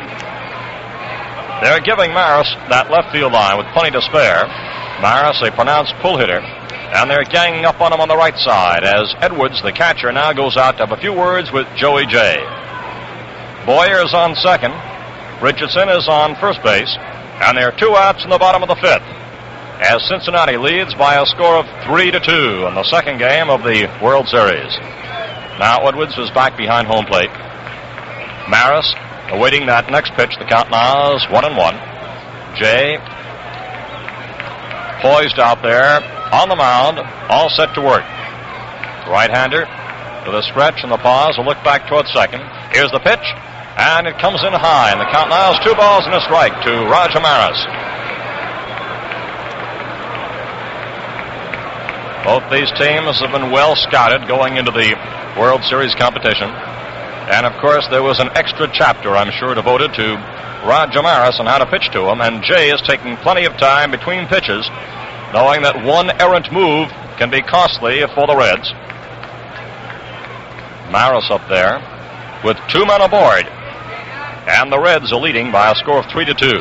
Count is 2 balls and a strike. Ready for the next pitch. Here it comes. And it is wide again. And the count now is 3-1. 3-1 to Roger Maris. Waiting on deck, if Maris draws the walk, is Yogi Berra, who had a 2-run homer last time up. And so Jay has to pitch carefully, but he cannot be overly cautious here, or the walk will load the bases. So it's a tough spot for this young fellow. 3-1. Maris the batter, looking out toward the mound. Boyer on second, Richardson on first, 2 away. Here's a 3-1 pitch. Swung on and missed. And the count now is 3-2. So there'll be action aplenty coming up on the next one. Both runners will be moving. 3-2, 2 outs. Roger Maris the batter. You can hear this crowd here, the hum of anxiety and anticipation of what may develop on the next one. And on the mound, Jay has just given the ball a good roughing before putting that glove back on and looking in for the sign. 3-2 pitch coming up. It's a big one. All set for now. There's the stretch and the pause. The runners are moving. The pitch. Swung on and missed. A curveball. Maris goes down to the strikeout. Runner after fifth. No runs. No hits. No errors. And 2 are left. The score at the end of 5 innings. The Reds 3, the Yankees 2. I'm told the baseball special will pull out early tonight, so the players will have to hustle. Well, they can shave in a hurry. Most of them use those instant lather shave creams. They're fast and convenient. One that's getting the nod from more and more of them is Gillette Foamy, the fastest growing instant lather in the country. Just nudge the nozzle and instantly rich, creamy lather billows out. Holds oceans of moisture against your beard. And this full-bodied lather keeps your beard drenched through the whole shave. What's more, Foamy contains K34, the antiseptic that destroys harmful bacteria. No wonder more men are switching to Foamy than any other instant lather. Give yourself a lift. Shave clean, shave fast with Gillette Foamy. Latch onto a can. Regular size costs just 79 cents. Giant economy size holds almost twice as much. Costs only 98 cents. With cooling menthol added, same price. From Yankee Stadium in New York City, Bob Wolf speaking with Wade Hoyt. The score, the Reds 3, the New York Yankees 2, and the batter is Frank Robinson, leading off against Ralph Terry. Terry winds. The first pitch is high and inside, and the count now is ball 1 to Robinson, batting in the number 4 slot for the Reds. He is 0-2. Popped up in the second, got aboard on narrow by Boyer in the 4th, and was on base when Coleman tagged the home run in the 4th inning. Pitch is high and inside. It's ball 2. Reds scored the tie-breaking run in the 5th. After 2 were away, Chacon singled to left center field. He moved to third base on Casco's base hit through the middle. And then he scored on a passed ball to give the Reds their 3-2 edge. Robinson with a ball 2 count. Here's Terry's next one. And there's a hard hit ball just inside third. Boyer with a dive for it. Has it. Gets up, throws to first for the out. What a play by Boyer.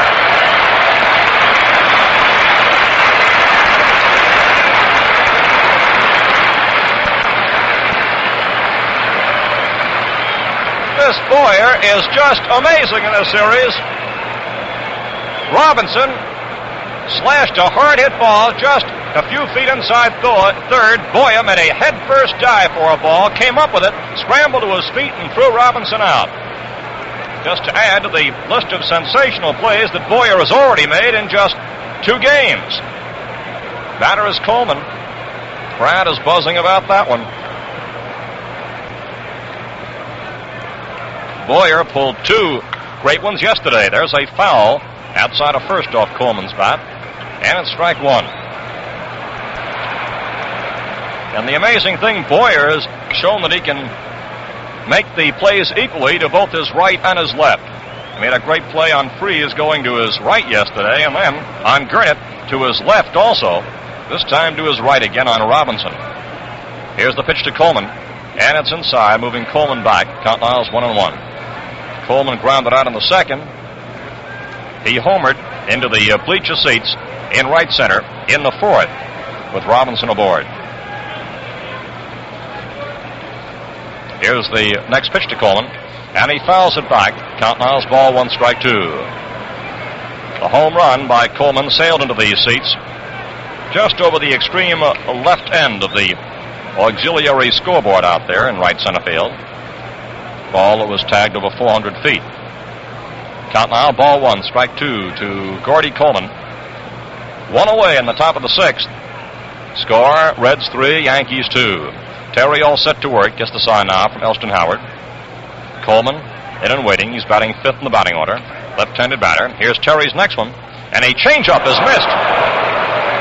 Oh, Terry pulled the string on that one as Coleman went down swinging.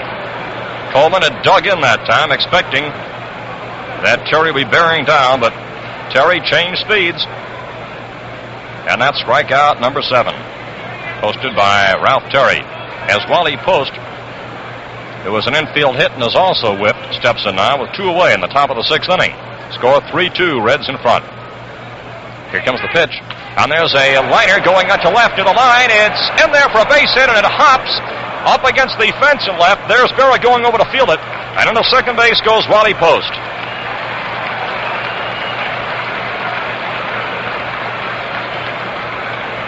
Wally Post with a double. As he looped a drive into left, Berra went over in the corner. The ball took 1 hop and up against that low barrier that breaks away so sharply from the pole out there in left. Ball carrying back off the barrier there, and Post moved into second with his second hit of the afternoon. So the Reds have a man in scoring position as Gene Freeze. Now it comes up. The throw is made over to first base as Bill Skowron, on the appeal to Frank Umont, claims that Post missed the bag, but the appeal is turned down by the first base umpire. As Post resides now on second base with 2 away in this top of the 6th. Gene Freeze, who is struck out and grounded out, is now coming up. Score is 3-2, and they're going to walk Freeze. There's the intentional pitch wide for ball 1. So they're taking no chances on this skilled veteran who hits that long ball as they're walking to bring up the rookie catcher, Johnny Edwards.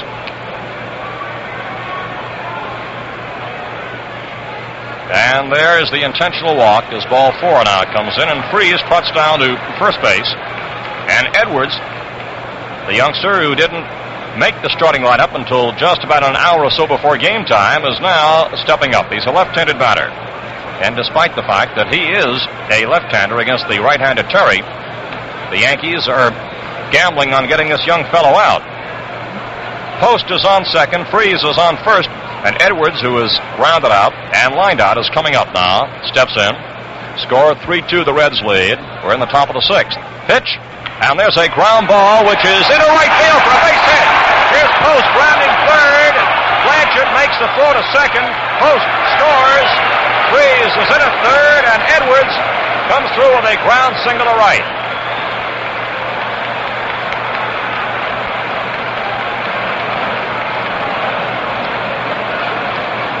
Johnny Edwards found the spot between Richardson and Skowron.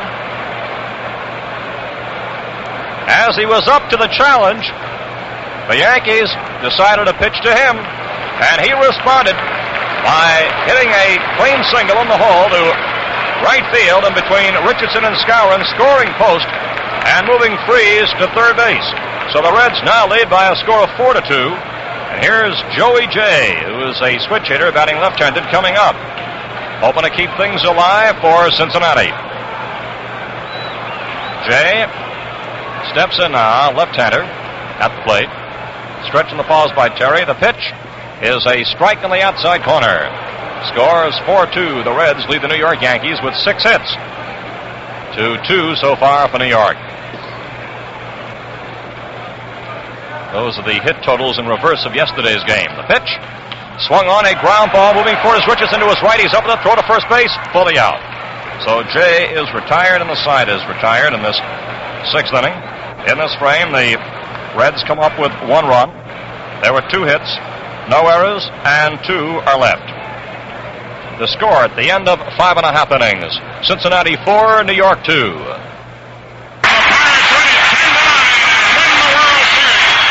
What a moment. Bill Mazeroski blasting the homer that took all the marbles in last year's series. Listen to this actual play-by-play. Sudden death now, last of the ninth. 9-9. There's a drive at the deep left field. Look out now. That ball is going. The Pirates win it 10-9 and win the World Series. Great moments like that. You can live and relive them on the pages of the new Gillette World Series Encyclopedia. Yours free with the purchase of the Gillette Adjustable Razor Set at the regular price of $1.95. What a book! 256 pages containing a history of the World Series since it began. Stories, facts, records, all there for you in this great new pocketbook encyclopedia. Get your Gillette Adjustable Razor and a dispenser of those sensational Super Blue Blades, all for only $1.95, and receive your book free. Yogi Berra will be leading off for New York in the bottom of the sixth. And the fans here are still buzzing about that base hit by Johnny Edwards, who was a last-minute substitution for Darrell Johnson. Edwards, who had a 186 batting average during the regular season and is only in his third year of pro ball. He played collegiate ball earlier at Ohio State. Came up as the Yankees had walked the man previously to get to him, Gene Freese, with 2 men on and 2 away. Edwards pumped the single into right field to drive-in run number 4. So he was up to the challenge. Here's Yogi Berra now, all set to face Joey J. as the right-hander winds, and the pitch to Berra is a strike in the outside corner, a breaking pitch. Berra, after grounding out on the first inning, laced a long home run deep in the right field seats with Maris on board in the 4th. His 12th World Series home run. Count of strike 1 to Berra. Here's the windup, and the pitch on the way is a curve, and it's looped in a very short center. Coming in is Pinson, but he can't get it, and it's in there for a base hit. And Pinson juggled the ball as he played it on the hop. Squirted out of his glove, he picked it up, but Berra stayed at first base. It was interesting to note that time that Berra watched a curve, a beautiful curveball by Jay as it was breaking down, and actually Berra golfed it up. He stayed with it, but he didn't take a big full cut. He was watching it very carefully as the curve was breaking down. He sort of golfed it up and looped the ball into short center field. So Berra's on with a single for New York. And the batter now is Johnny Blanchard, who has popped up and has grounded out. Berra takes his lead off first. The pitch to Blanchard. Swung on, and there's a ball going to short center. Back goes Casco. Still moving. He twists his body around and makes the catch. Casco started out looking toward the right field line. Then he twisted his body around and made the catch looking toward the left field line as he stayed with the ball beautifully. And Berra moved back to first base. So Blanchard is out. Casco moving back 25 feet or so to short center to pull the pop-up. And that brings up Elston Howard, who has grounded out and has walked. Casco has come up with some fine plays in this series. Score of the ball game, Cincinnati 4, the New York Yankees 2. We're in the bottom half of the 6th inning. They're on first, there's one away. Howard the batter. There's a look toward the runner at first. The pitch to Elston. Swung on a hot grounder, which is taken by Chacon near second. Over to Casco for 1, back to first for 2.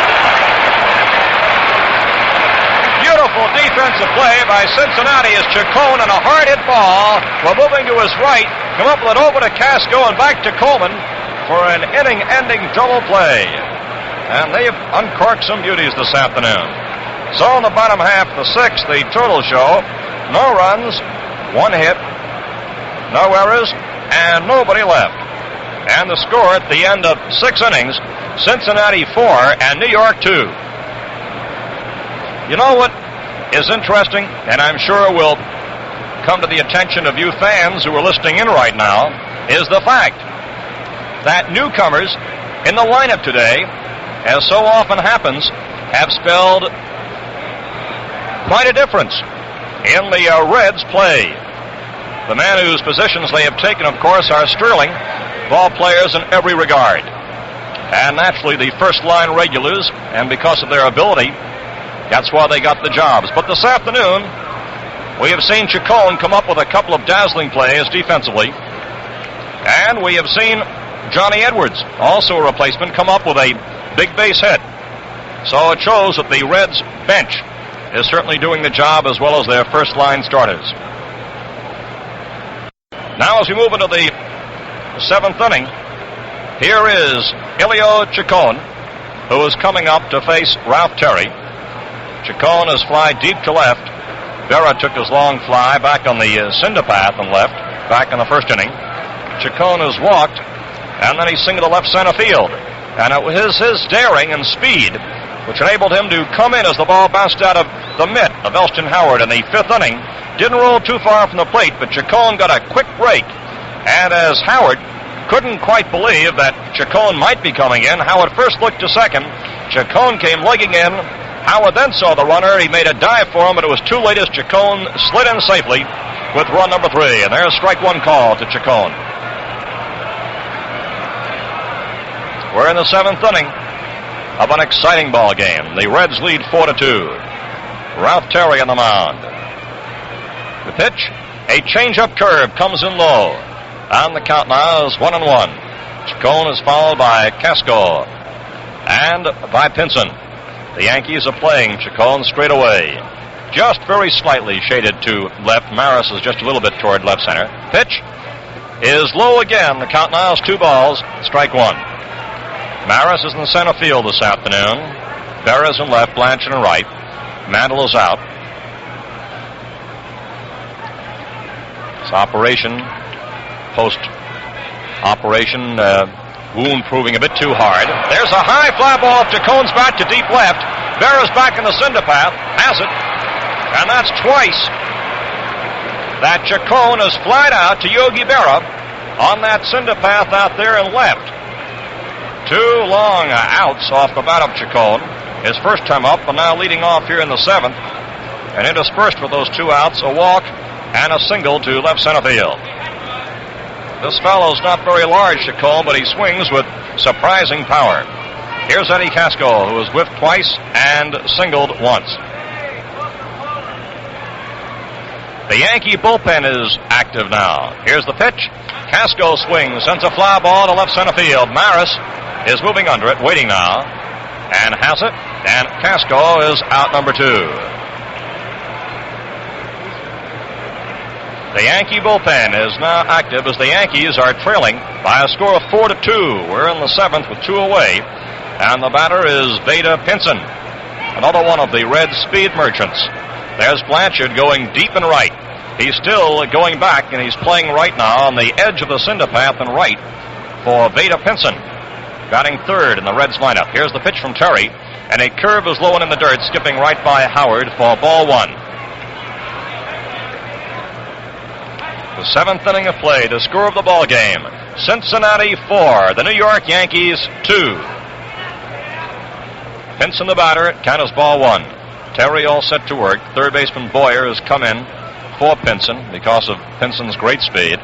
Here's the pitch. Pinson swings, and there's a ball which is taken by Skowron just an inch or so off the ground. It was a sinking liner, topped, and Skowron went right down almost to the dirt as he made the catch. So in the 7th, there are 3 up and 3 down. And the score at the end of 6.5 innings, Reds 4, Yankees 2. Paper-made credit card contest winners now leaving for London, Paris, and other world-famous cities. How would you like to fly anywhere, stay anywhere, dine anywhere, and just sign for it? Never get a bill. Well, the world is yours if you win the Paper-Mate $50,000 credit card contest.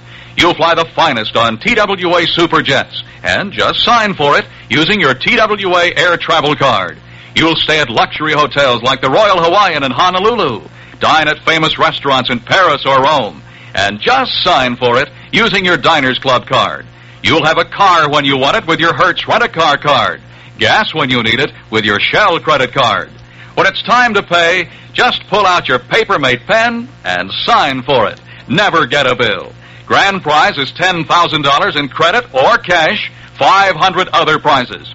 Get entry blanks and full contest details now wherever Paper-Mate pens are sold. Here now is the bottom half of the 7th inning, and Bill Skowron will be leading off for New York. He walked in the 2nd, hit into a double play in the 4th. A well-executed play from Chacon to Casco to Coleman. So Bill Skowron now steps up to face Joey J with the score of the ball game. Cincinnati 4, the New York Yankees 2. There have been 4 runs, 6 hits for the Reds, and for the Yankees, 2 runs, 3 hits. They've committed 1 error.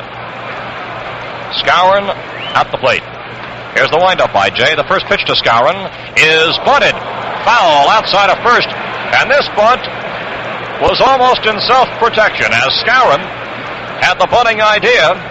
He slid the hand up along the bat to bunt, and Jay's pitch came buzzing in on him, shoulder high.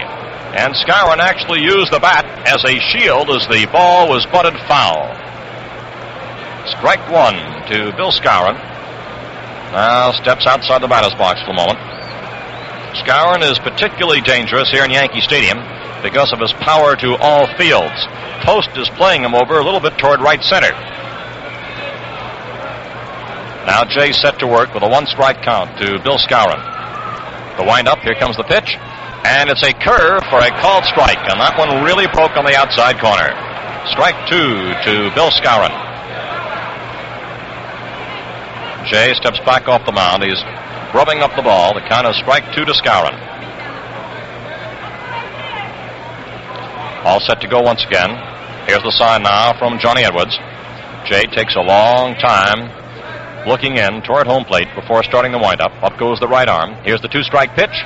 Curveball is missed, and Skowron is out on a strikeout. Jay worked very slowly, very carefully and cautiously as he posted strikeout number 4, and that brings up Clete Boyer, who is 0 for 1 and has walked. We cannot see the Yankee bullpen from our broadcasting perch as it's beyond the seats out there in deep right. However, the report has reached us that Arroyo and Daly are limbering up. Now the batter is Boyer. Here's the pitch, and a curve is high for ball 1. 1 away we're in the bottom half of the 7th inning. Score of the ball game is Cincinnati 4, the New York Yankees 2. And we have seen home runs by both sides today. Coleman with a 2-run homer for the Reds, and Berra with a 2-run blast for the Yankees. Here's the pitch coming up to Boyer. He swings and lifts a high fly ball to deep center field, but Pinson is back deep and waiting, and he is there to take it. 2 away. And now for the New York Yankees, a pinch hitter coming up. Hector Lopez emerges up out of the dugout, and he will bat for Ralph Terry.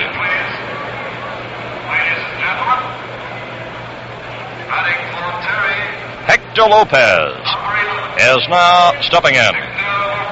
Lopez was in yesterday's ball game, was hitless in 2 appearances. He's a right-handed batter.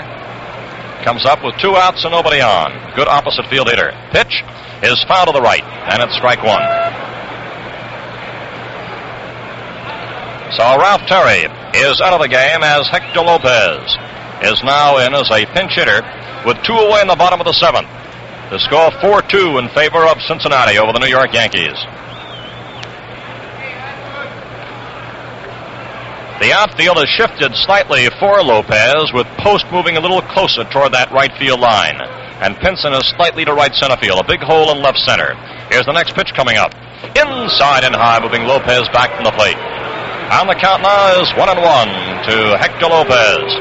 2 down, nobody on, bottom of the 7th inning.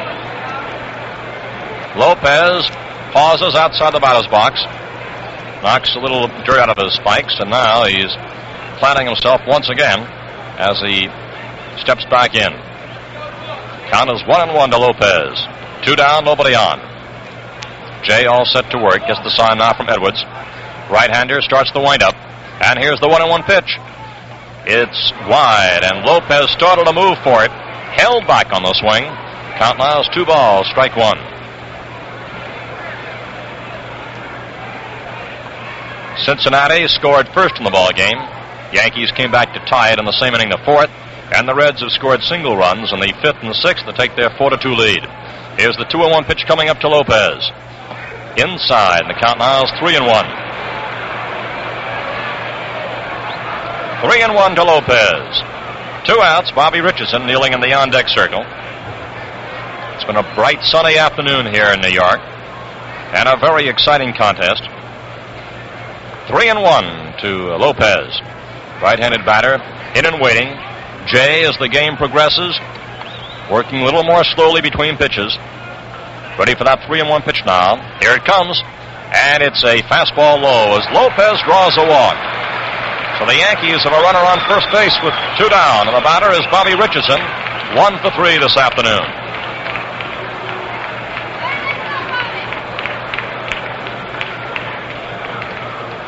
Richardson singled his first time up.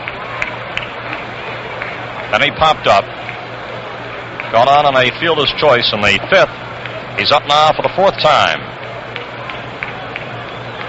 Eddie Casco, the shortstop, trots over to the mound to say a few words to his pitcher, Joey J., and now jogs back to his shortstop post. And there's activity now in the Reds bullpen as Richardson steps in. Bobby, the Yankee leadoff batter, comes up with Lopez on first, 2 down. There's a look toward the runner. The pitch to Richardson. It's swung on. There's a hard hit ball and 1 hop to Chacon. He races to second, makes the force-out play there on Lopez to retire the side. Chacon moved to his right, came up with the ball in the hop, went over to touch the bag for the force-out. So that ends action in the bottom half of the 7th with the totals here showing no runs, no hits, no errors, and 1 man left. And the score at the end of 7 full innings of play. The Reds 4 and the Yankees 2. Wait, when you were calling the plays, I looked you up in Gillette's new World Series Encyclopedia and see where you won 6 series games. This handy volume contains the record of every player who ever appeared in a game. You fans can get your copy free when you buy the Gillette adjustable razor at the regular price of $1.95. The World Series Encyclopedia has 256 pages. The complete text of the new $5 volume contains line scores of every series game. It sparkles with illustrations and lively reading. And it's free with the purchase of the Gillette adjustable razor set at the regular price of $1.95. The adjustable is the world's only razor with 9 different settings on a micrometer dial, one just right for you. With it, you get a dispenser of those amazing new Super Blue Blades for incredible shaving comfort. Get yours while this deal's still around. Free World Series Encyclopedia, Gillette Adjustable and Super Blue Blades for only $1.95, the price of the razor set alone. We pause 30 seconds for station identification. Are you mixing with the best? Saratoga Vichy with the yellow label, it outsells all the rest. The genuine Vichy with the yellow label tastes better tonight, feel better tomorrow. Saratoga with the yellow label. Saratoga Vichy brings you all the sparkle of a true champion. Make sure you're mixing with the best Saratoga Vichy. WGY, WGFM, Schenectady. Here's the 8th inning. Bob Wolf with Wade Hoyt here at Yankee Stadium in New York. The score is 4-2. The Reds lead the Yankees, and the new Yankee pitcher is Luis Arroyo, the Yankees' ace reliever, a left-hander who has moved on the scene, had a fabulous record in relief this past year. Here's Robinson leading off the 8th, and the first pitch is low and away, ball 1. Arroyo throws a fine screwball, good sinker pitch.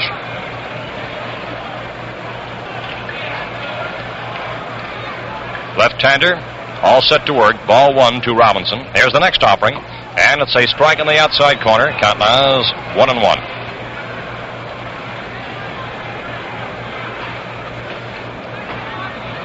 Louis, who's 33, comes from Puerto Rico. He's a chunky left-hander. 5'8 and a half, 190 pounds. What a record he had this past season. Here's the 1-1 pitch to Robinson. It's inside for ball 2, 2 balls and a strike. This past year, Arroyo had 15 wins and just 5 losses, as he was the big stopper in the bullpen for New York. Had a 2.19 earned run average. 2-1 the count to Robinson leading off in the top of the 8th. The score is 4-2. The Reds lead the New York Yankees. And as Arroyo takes too much time, Robinson steps out. The attendance this afternoon is 63,083. 63,083 on this fine afternoon. Now the 2-1 pitch. Here it comes. And there's a ball fouled back just to our right. Count is 2-2 to Robinson, who has popped up, been on base on an error, and grounded out on a tremendous play made by Boyer on him in the 6th inning. As Boyer made a head-first dive toward the line to spear the hard ground ball, and then jumped to his feet and whipped Robinson out. Here's the 2-2 pitch. Comes in low, and the count now is 3-2 to Robinson. 4-2. The Reds lead the New York Yankees in the 8th of the second game. The Yankees took the opener of the series yesterday. Ready for that 3-2 pitch now to Robinson. Here's the windup by Arroyo. And the pitch on the way is wide. A screwball for ball 4 as Robinson draws a walk. And that brings up the homer hitter of the 4th inning, Gordy Coleman, who was 1 for 3 this afternoon. Had a 2-run homer in the 4th, earlier grounded out, and since then he has struck out. Arroyo broke Joe Page's New York Yankee club record of 60 appearances in one season, set in 1949. He was in 65 games this year. There's an attempted bunt missed for strike 1. Dashing in from third base was Boyer. And the count now, strike 1 to Coleman. Robinson on first. There's nobody out. We're in the top of the 8th.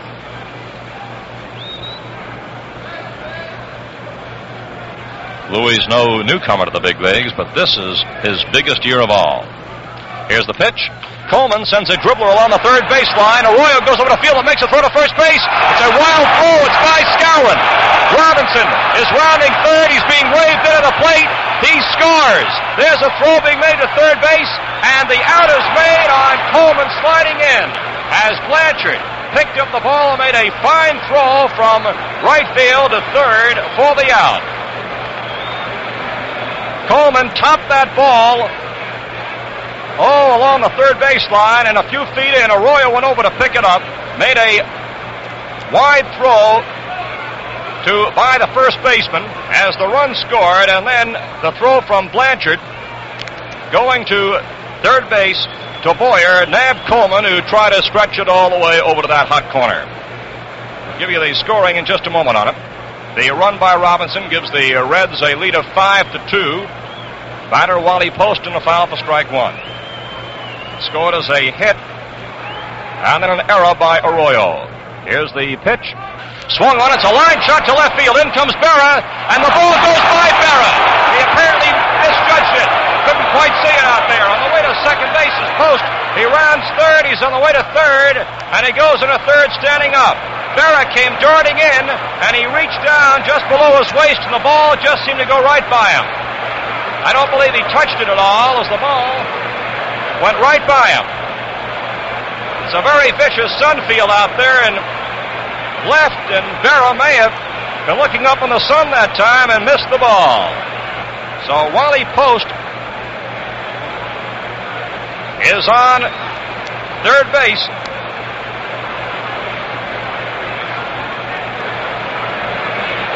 And there's going to be an intentional walk now to Gene Freese. We're awaiting the scoring on that ball hit by Post. Freese draws his second intentional walk, and that will bring up Johnny Edwards, who responded last time after the intentional walk with a base hit. In this inning, Robinson led off with a walk. Coleman dribbled the ball just to the left of the mound inside the third baseline. Arroyo picked it up and threw wild by Skowron at first base as Robinson kept racing around the bases to score as the ball went caroling outside the right field line. Coleman, who got credit for a hit kept moving up on the error by Arroyo. He was thrown out at third base on Blanchard's throw to Boyer. Now Post is on third on his ball hit by Berra. Freeze on first, and here's Edwards. And the pitch is inside for a ball.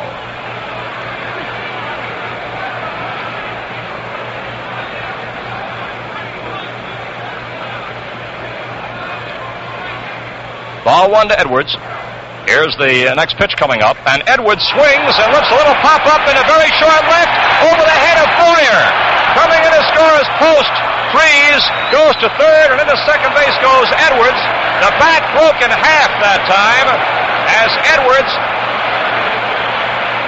set a little pop-up in a short left with the infield in. Boyer couldn't get back on it. It hit, just about 15 or 20 feet beyond third base. And on the play, Post scores, Freeze races to third, and Edwards, with a broken bat double, is on second base.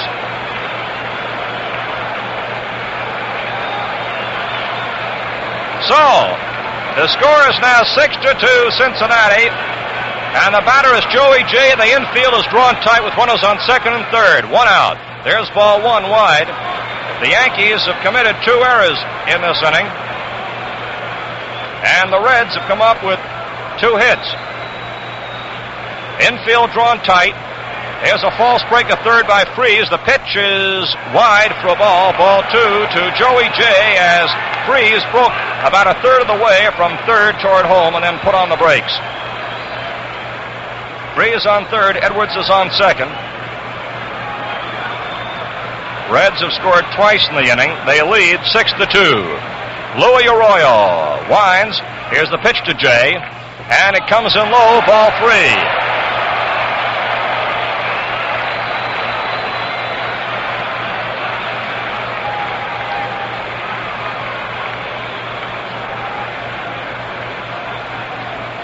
Three and 0 to Joey J. Here's Arroyo's next pitch, and it's over for a called strike. 3-1. 3-1 to Jay. Score of the ball game is 6-2. The Reds lead. Jay now steps out of the batter's box, looks down to Otero at third, the coach, before stepping back in. Runners on third and second with 1 out. Here's the 3-1 pitch. Swung on and missed. Count is 3-2. And that time, as Freeze made a false start again toward home plate, Skowron, watching at first base, started to come in just in case the squeeze might be on.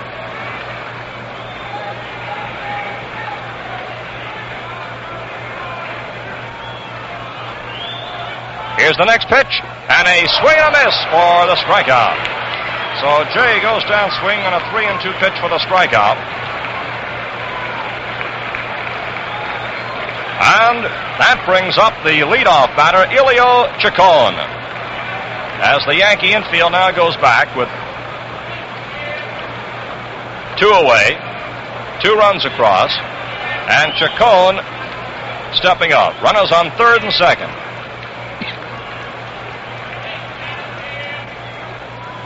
Here's a ball on 1 hop to Richardson, and there's the out at first base as Chacon is out to retire the side. Well, it was a big inning for the Cincinnati Reds, as in this frame they came up with 2 runs. There were 2 hits, 2 Yankee errors, and 2 left on base. And the score at the end of 7.5 innings, Cincinnati 6 and the Yankees 2.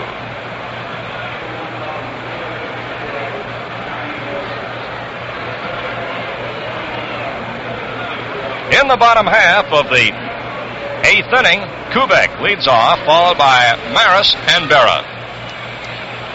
Score of the ball game is 6-2. The Reds leading with 6 runs and 8 hits. The Yankees have 2 runs, 3 hits, and 3 errors. And here's the pitch coming up to Kubek. There's a curve sent right back through the middle, through Jay's legs to center field. Kubek goes on with a single to center, right through Jay's legs. And the batter now is Roger Maris, who is 0 for 2 and has drawn a walk. So Maris steps up. That hit was number 4 off Jay. Yankees have had 3 singles and a home run.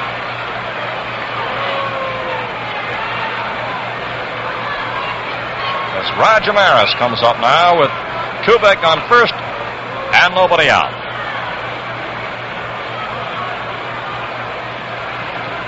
Jay looks in to get the sign from Edwards.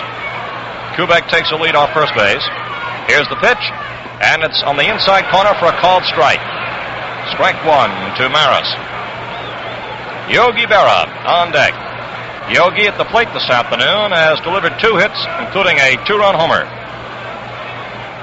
Roger Maris at the plate with Wally Post playing deep and right. And Chacon, the second baseman, is playing on the edge of the outfield grass, and he's moved closer to the right field line. The next pitch coming up, it's a strike call. 2 strikes to Roger Maris. And now Edwards hustles out to speak to Jay at the mound. Score of the ball game, Cincinnati 6 and the New York Yankees 2. The Yankees 2 runs, a 2-run homer by Berra. The Reds had a 2-run homer for Coleman to lead off their scoring.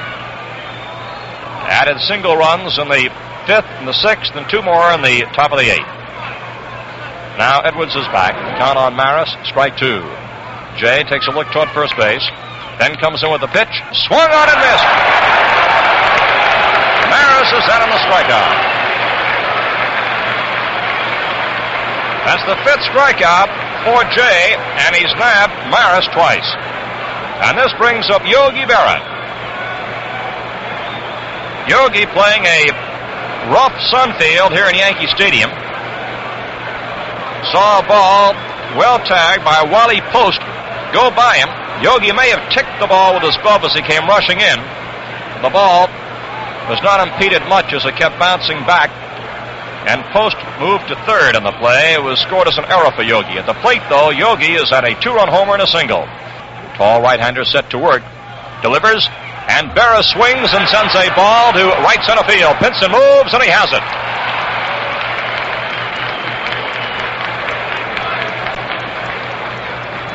That ball was topped a bit on Berra's swing. It was sinking very rapidly. Fly ball into right center, not too deep, as Pinson made the catch for out number 2. That brings up Johnny Blanchard. And we note that just on the infield area, with the lights pointing in that direction, that they have just started to put on one of the banks of lights. So it's Blanchard now stepping in. He's popped up, grounded out, and popped up again. And the pitch on the way is low, ball 1. Ball 1 to Johnny Blanchard.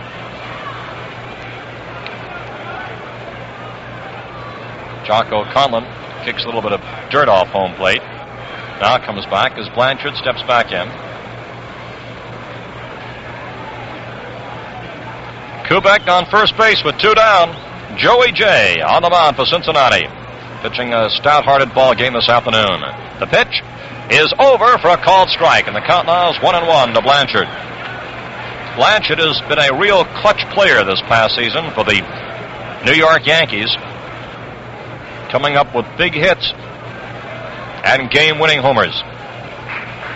Left-handed batter, hit and waiting with a count of 1-1. 2 down. Here's the pitch. And there's a pop-up, which is foul outside of third, near the seats. Freeze is racing for it, still moving. He has it. And he sank to his knees in front of the Reds dugout as he made the catch. So in the bottom half of the 8th inning, no runs, 1 hit, no errors, and 1 man is left. And the score at the end of 8 full innings of play, Cincinnati 6, the Yankees 2. A no-hitter, a perfect game for Don Larson. That's from the most famous World Series game ever, Don Larson's 1956 no-hitter. Here's the actual play-by-play of the final out. I'll guarantee that nobody has left this ballpark. Mitchell waiting. 2 strikes, ball 1. Here comes the pitch. Strike 3. A no-hitter, a perfect game for Don Larson. Yogi Berra runs out there. He weeps on Larson. Listen to this crowd roar. A baseball classic, and the big story is in the Gillette World Series Encyclopedia. This handy pocketbook contains 256 pages of baseball knowledge, records of every player, cartoons by Willard Muller, practically every World Series fact and figure. And it's yours free when you buy the Gillette adjustable razor with Super Blue Blades at the regular price of $1.95. Get your free Gillette Encyclopedia real soon. We move now into the ninth inning with the Reds holding their 6-2 lead. Eddie Casco leads off against Louis Arroyo. Casco is 1 for 4 this afternoon, right-handed batter. Arroyo, left-hander, winds. Here's the first pitch. It is a curve for a called strike in the outside corner.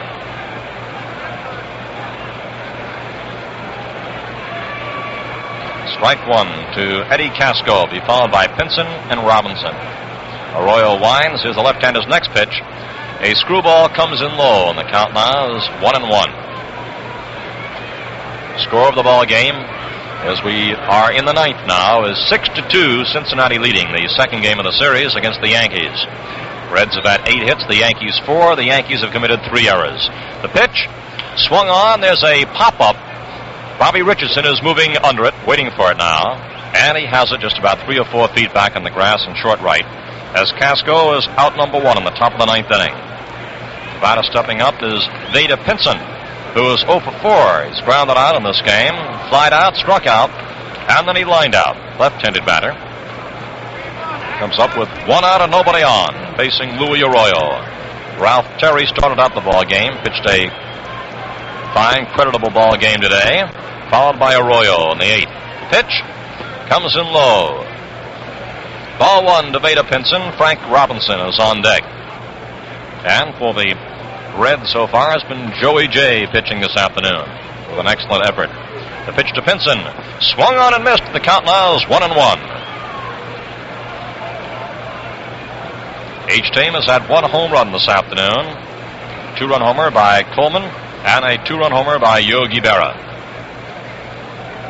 1-1 pitch coming up to Pinson. And it's over for a called strike 2. Ball 1, strike 2. The Reds actually brought a very fine temperament, you might say, as a whole ball club into this series. Ball 1, strike 2 to Pinson. Pitch comes in wide. The boys were tense naturally, as anybody would be before a World Series game, but they were certainly not overawed by the fact that they were going into a World Series for the first time for these particular players, or that they were facing the vaunted New York Yankees on the New York's home grounds. The pitch accidentally fouled as Pinson falls back from the pitch. The count now is 2-2. I noted the attitude speaking to the Reds players, and they've demonstrated it with very alert play out here right throughout the second game in particular.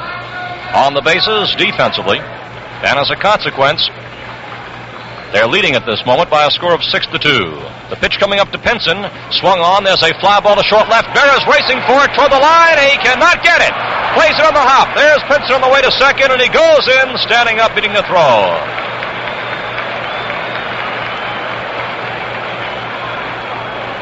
Vada Pinson on second base with a double as Berra moved toward the line in short left.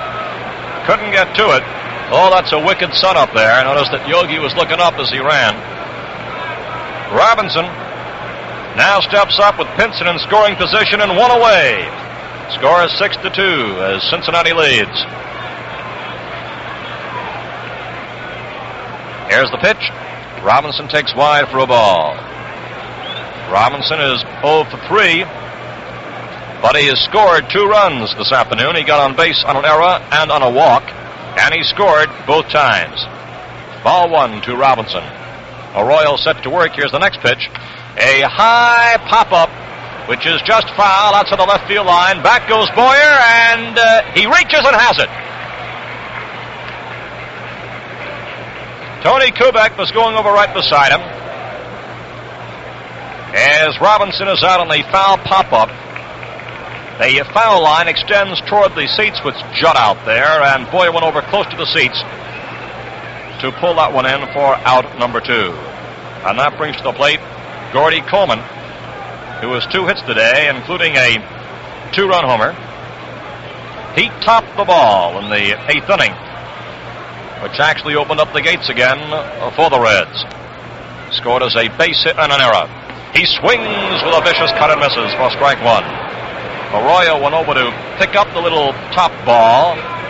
His throw was wild at first, as Robinson, who was on the bases, came around to score. And Coleman got credit for a hit, kept moving on Arroyo's poor throw, and was nabbed at third on Blanchard's fine throw from right into third base.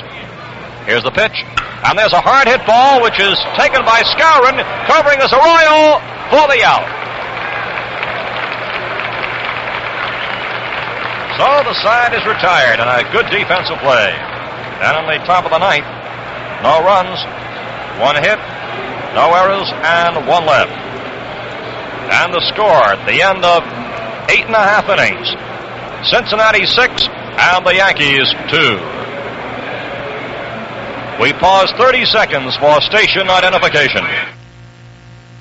Are you mixing with the best?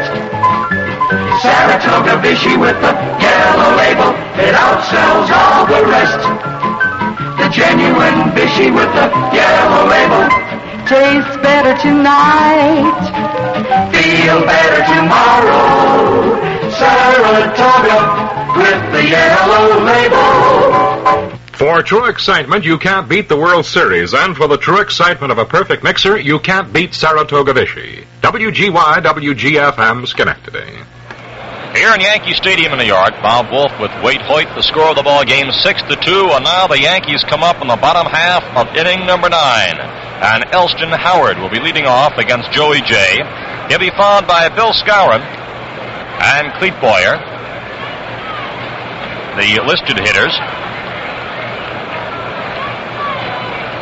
Although Ralph Houk, of course, always has the prerogative of making changes if he wants to during this bottom half of the 9th inning.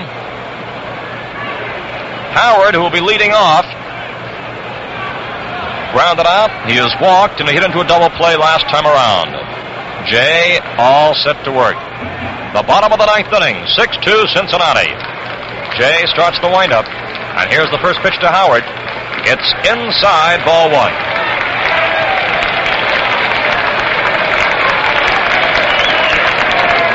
Casey Stengel is walking toward an exit way, rousing the crowd here as they crane up to take a look at the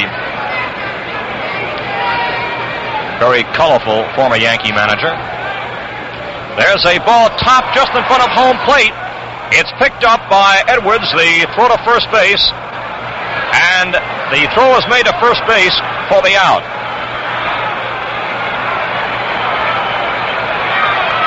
Howard is claiming a foul at the plate, and Ralph Houk is coming up, and there's a possibility that in swinging twice there, Howard took the swing and then looked as if the ball may have hit the bat a second time. Edwards picked up the ball as it dribbled a few feet in front of the plate, made a throw to first base. And, of course, the Yankees are up there discussing the situation right now, but Howard is out. Now, whether or not the out will be made at first base or for hitting the ball twice with the bat, we will have to wait and see, but it was a fair ball, and the out is registered, and Howard is out, and Ralph Houk goes back into the dugout. Here's Bill Skowron. Jay winds, and the pitch is strike 1.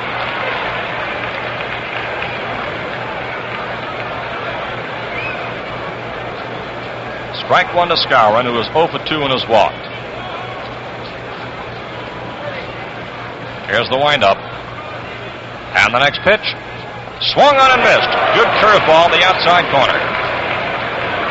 The play, the official scorer has ruled, went from Edwards to Coleman for the out there, as Howard's contention was that the ball was fouled in the batter's box. And umpire Jocko Conlon, right there in the scene, waved that the ball was into fair territory where Edwards made the play at first base. 2-3 if you're scoring. Count is ball one, strike two now to Skowron. We're in the bottom half of the ninth inning. There's one away. And the score is 6-2. Cincinnati leads the New York Yankees. Ready for that 1-2 pitch. Jay starts the windup. Here's the pitch on the way. A swing and a miss. The ball looked like it was just barely ticked, but it stayed right in the mid of Edwards for the strikeout. So they're two down in the bottom half of the ninth. That's strikeout number 6 for Joey J. And the batter now is Clete Boyer, who is 0 for 2 and has walked.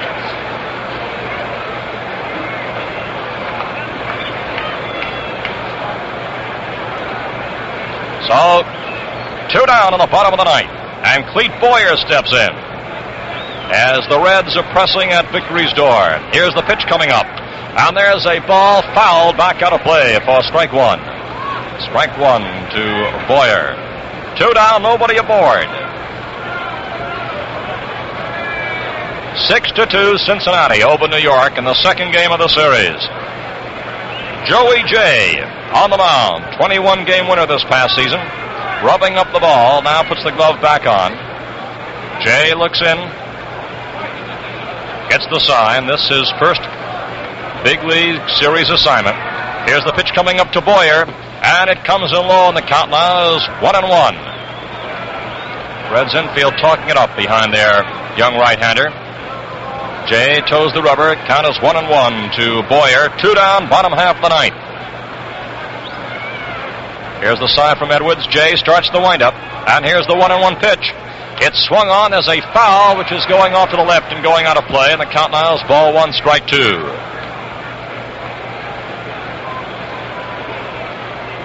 Jay goes back off the mound once again, rubbing up a new ball. The count, ball one, strike two. Boyer steps back in the batter's box. He's waiting. Jay off the mound again as the glove off, again giving that ball a good rubbing. And now the right-hander peers forward, gets the sign. Count is 1-2 to Boyer. 2 outs, nobody on. Bottom of the ninth. We're all set to go as Jay starts the windup. And here comes the 1-2 pitch. Wide on a breaking pitch, and Jay went up with both arms as to say, oh, that was close. 2-2.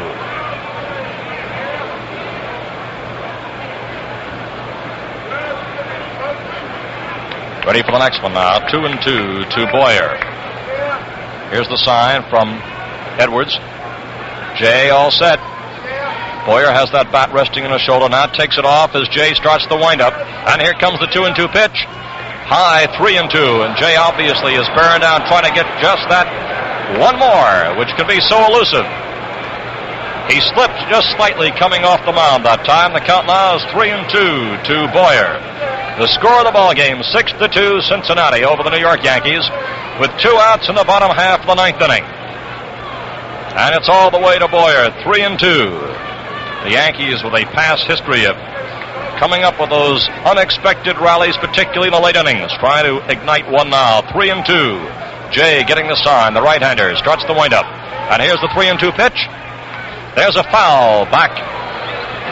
Count holds.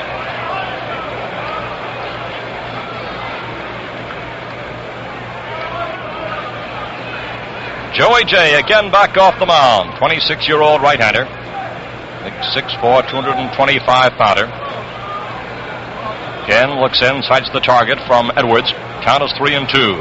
Boyer digs in. Now we're set for that 3-2 pitch. Here's the windup. And the pitch. High as Boyer walks. And there's a man on first base with 2 away. As the Yankees now go to the bench once again. And coming up as a pinch hitter is Billy Gardner, who will be batting for Louis Arroyo. Billy Gardner.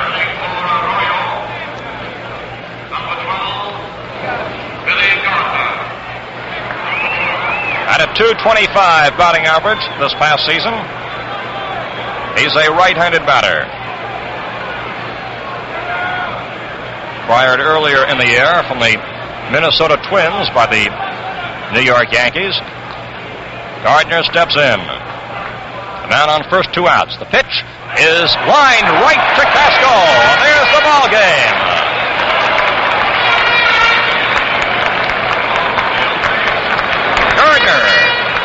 lines out to Casco as Jay accepts congratulations coming down off the mound into the dugout. The bottom of the ninth, there were no runs, no hits, no errors, and one man left.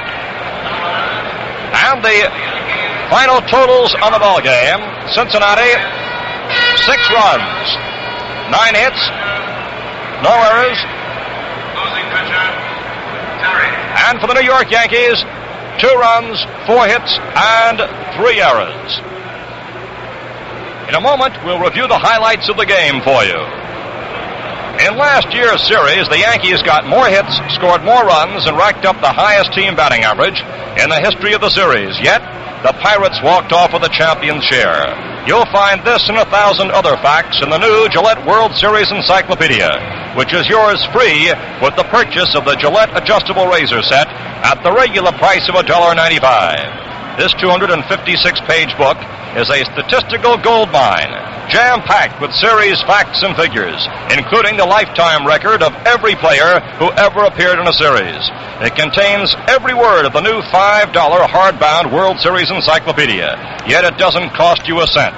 It's yours for free with the purchase of the Gillette Adjustable Razor. The adjustable, you know, is the famous razor with 9 different blade settings, one just right for you. With it comes a dispenser of those amazingly comfortable Super Blue blades. Sound like a bargain? You bet. The adjustable razor with Super Blue blades, plus your free World Series Encyclopedia, all for just $1.95, the price of the razor set alone. And now to sum up the highlights of this ball game, let's hear from White Hoyt. Well, first of all, I guess they're going crazy in Cincinnati right now. Today, when the Cincinnati Reds defeated the New York Yankees 6-2, it was the first time in World Series history that the Cincinnati Reds have defeated the New York Yankees. As you recall, back in 1939, the Yankees took 4 straight from the Reds. And as the Yankees won the first one yesterday with Whitey Ford pitching, it was 5 straight defeats for the Reds by the Yankees in World Series history. The Cincinnati Reds, not dismayed one whit, snapped to it today and won their first victory over the Yankees, and Joey J becomes the first Cincinnati pitcher in Yankee history, or rather in Cincinnati history, to defeat the New York Yankees in a World Series.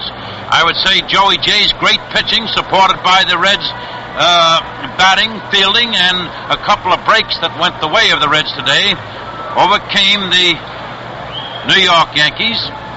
And Jay and Chacon and Casco, I would say, combined to give the Cincinnati Reds today a great defense. Of course, pitching is part of defense.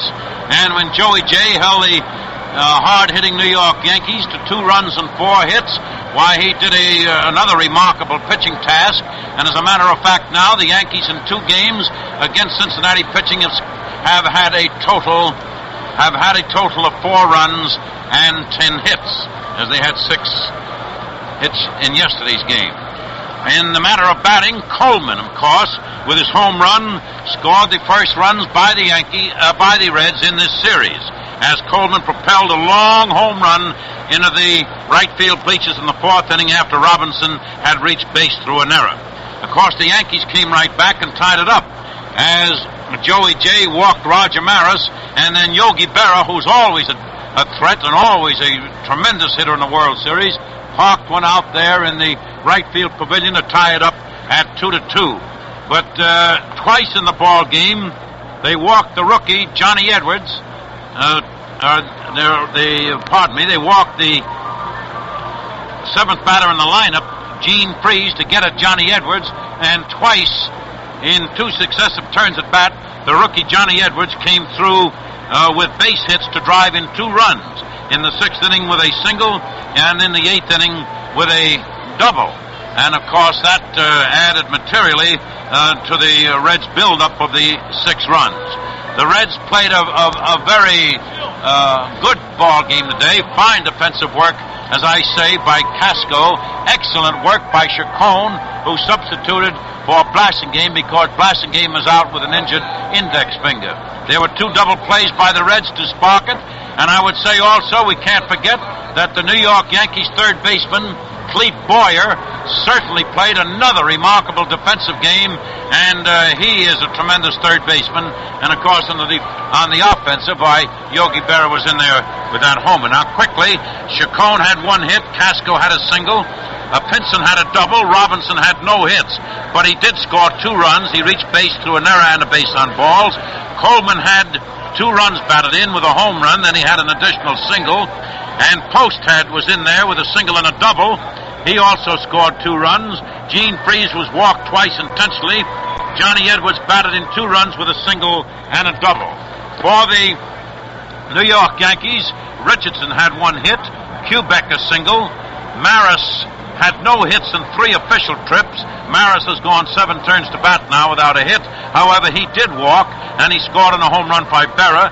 Berra had a home run and a single.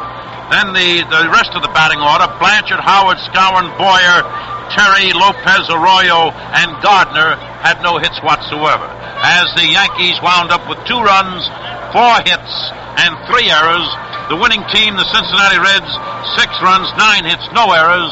The attendance was 63,083, a total attendance for the 2 games here in the stadium of 125,480.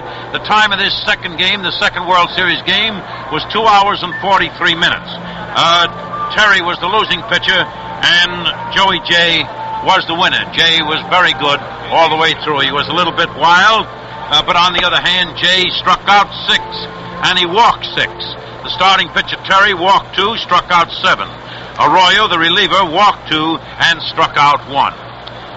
This broadcast is authorized under broadcasting rights granted by the Commissioner of Baseball solely for the entertainment of our listening audience, and any publication, rebroadcast, or other use of the descriptions and accounts of this game without the express consent of the Commissioner is prohibited. And our deep thanks to our engineer, Harry Alexander, our producer, Lenny Dillon, and now this is Wade Hoyt speaking for Bob Wolf, inviting you to be sure to tune in Saturday at 1:45 Eastern Daylight Time for the 3rd game of this exciting 1961 World Series, brought to you by the Chrysler Corporation, where engineering puts something extra into every car, and Gillette Safety Razor Company. This has been an NBC Radio Network production. Are you mixing with the best? Saratoga Vichy with the yellow label, it outsells all the rest. The genuine Vichy with the yellow label tastes better tonight, feel better tomorrow. Saratoga with the yellow label.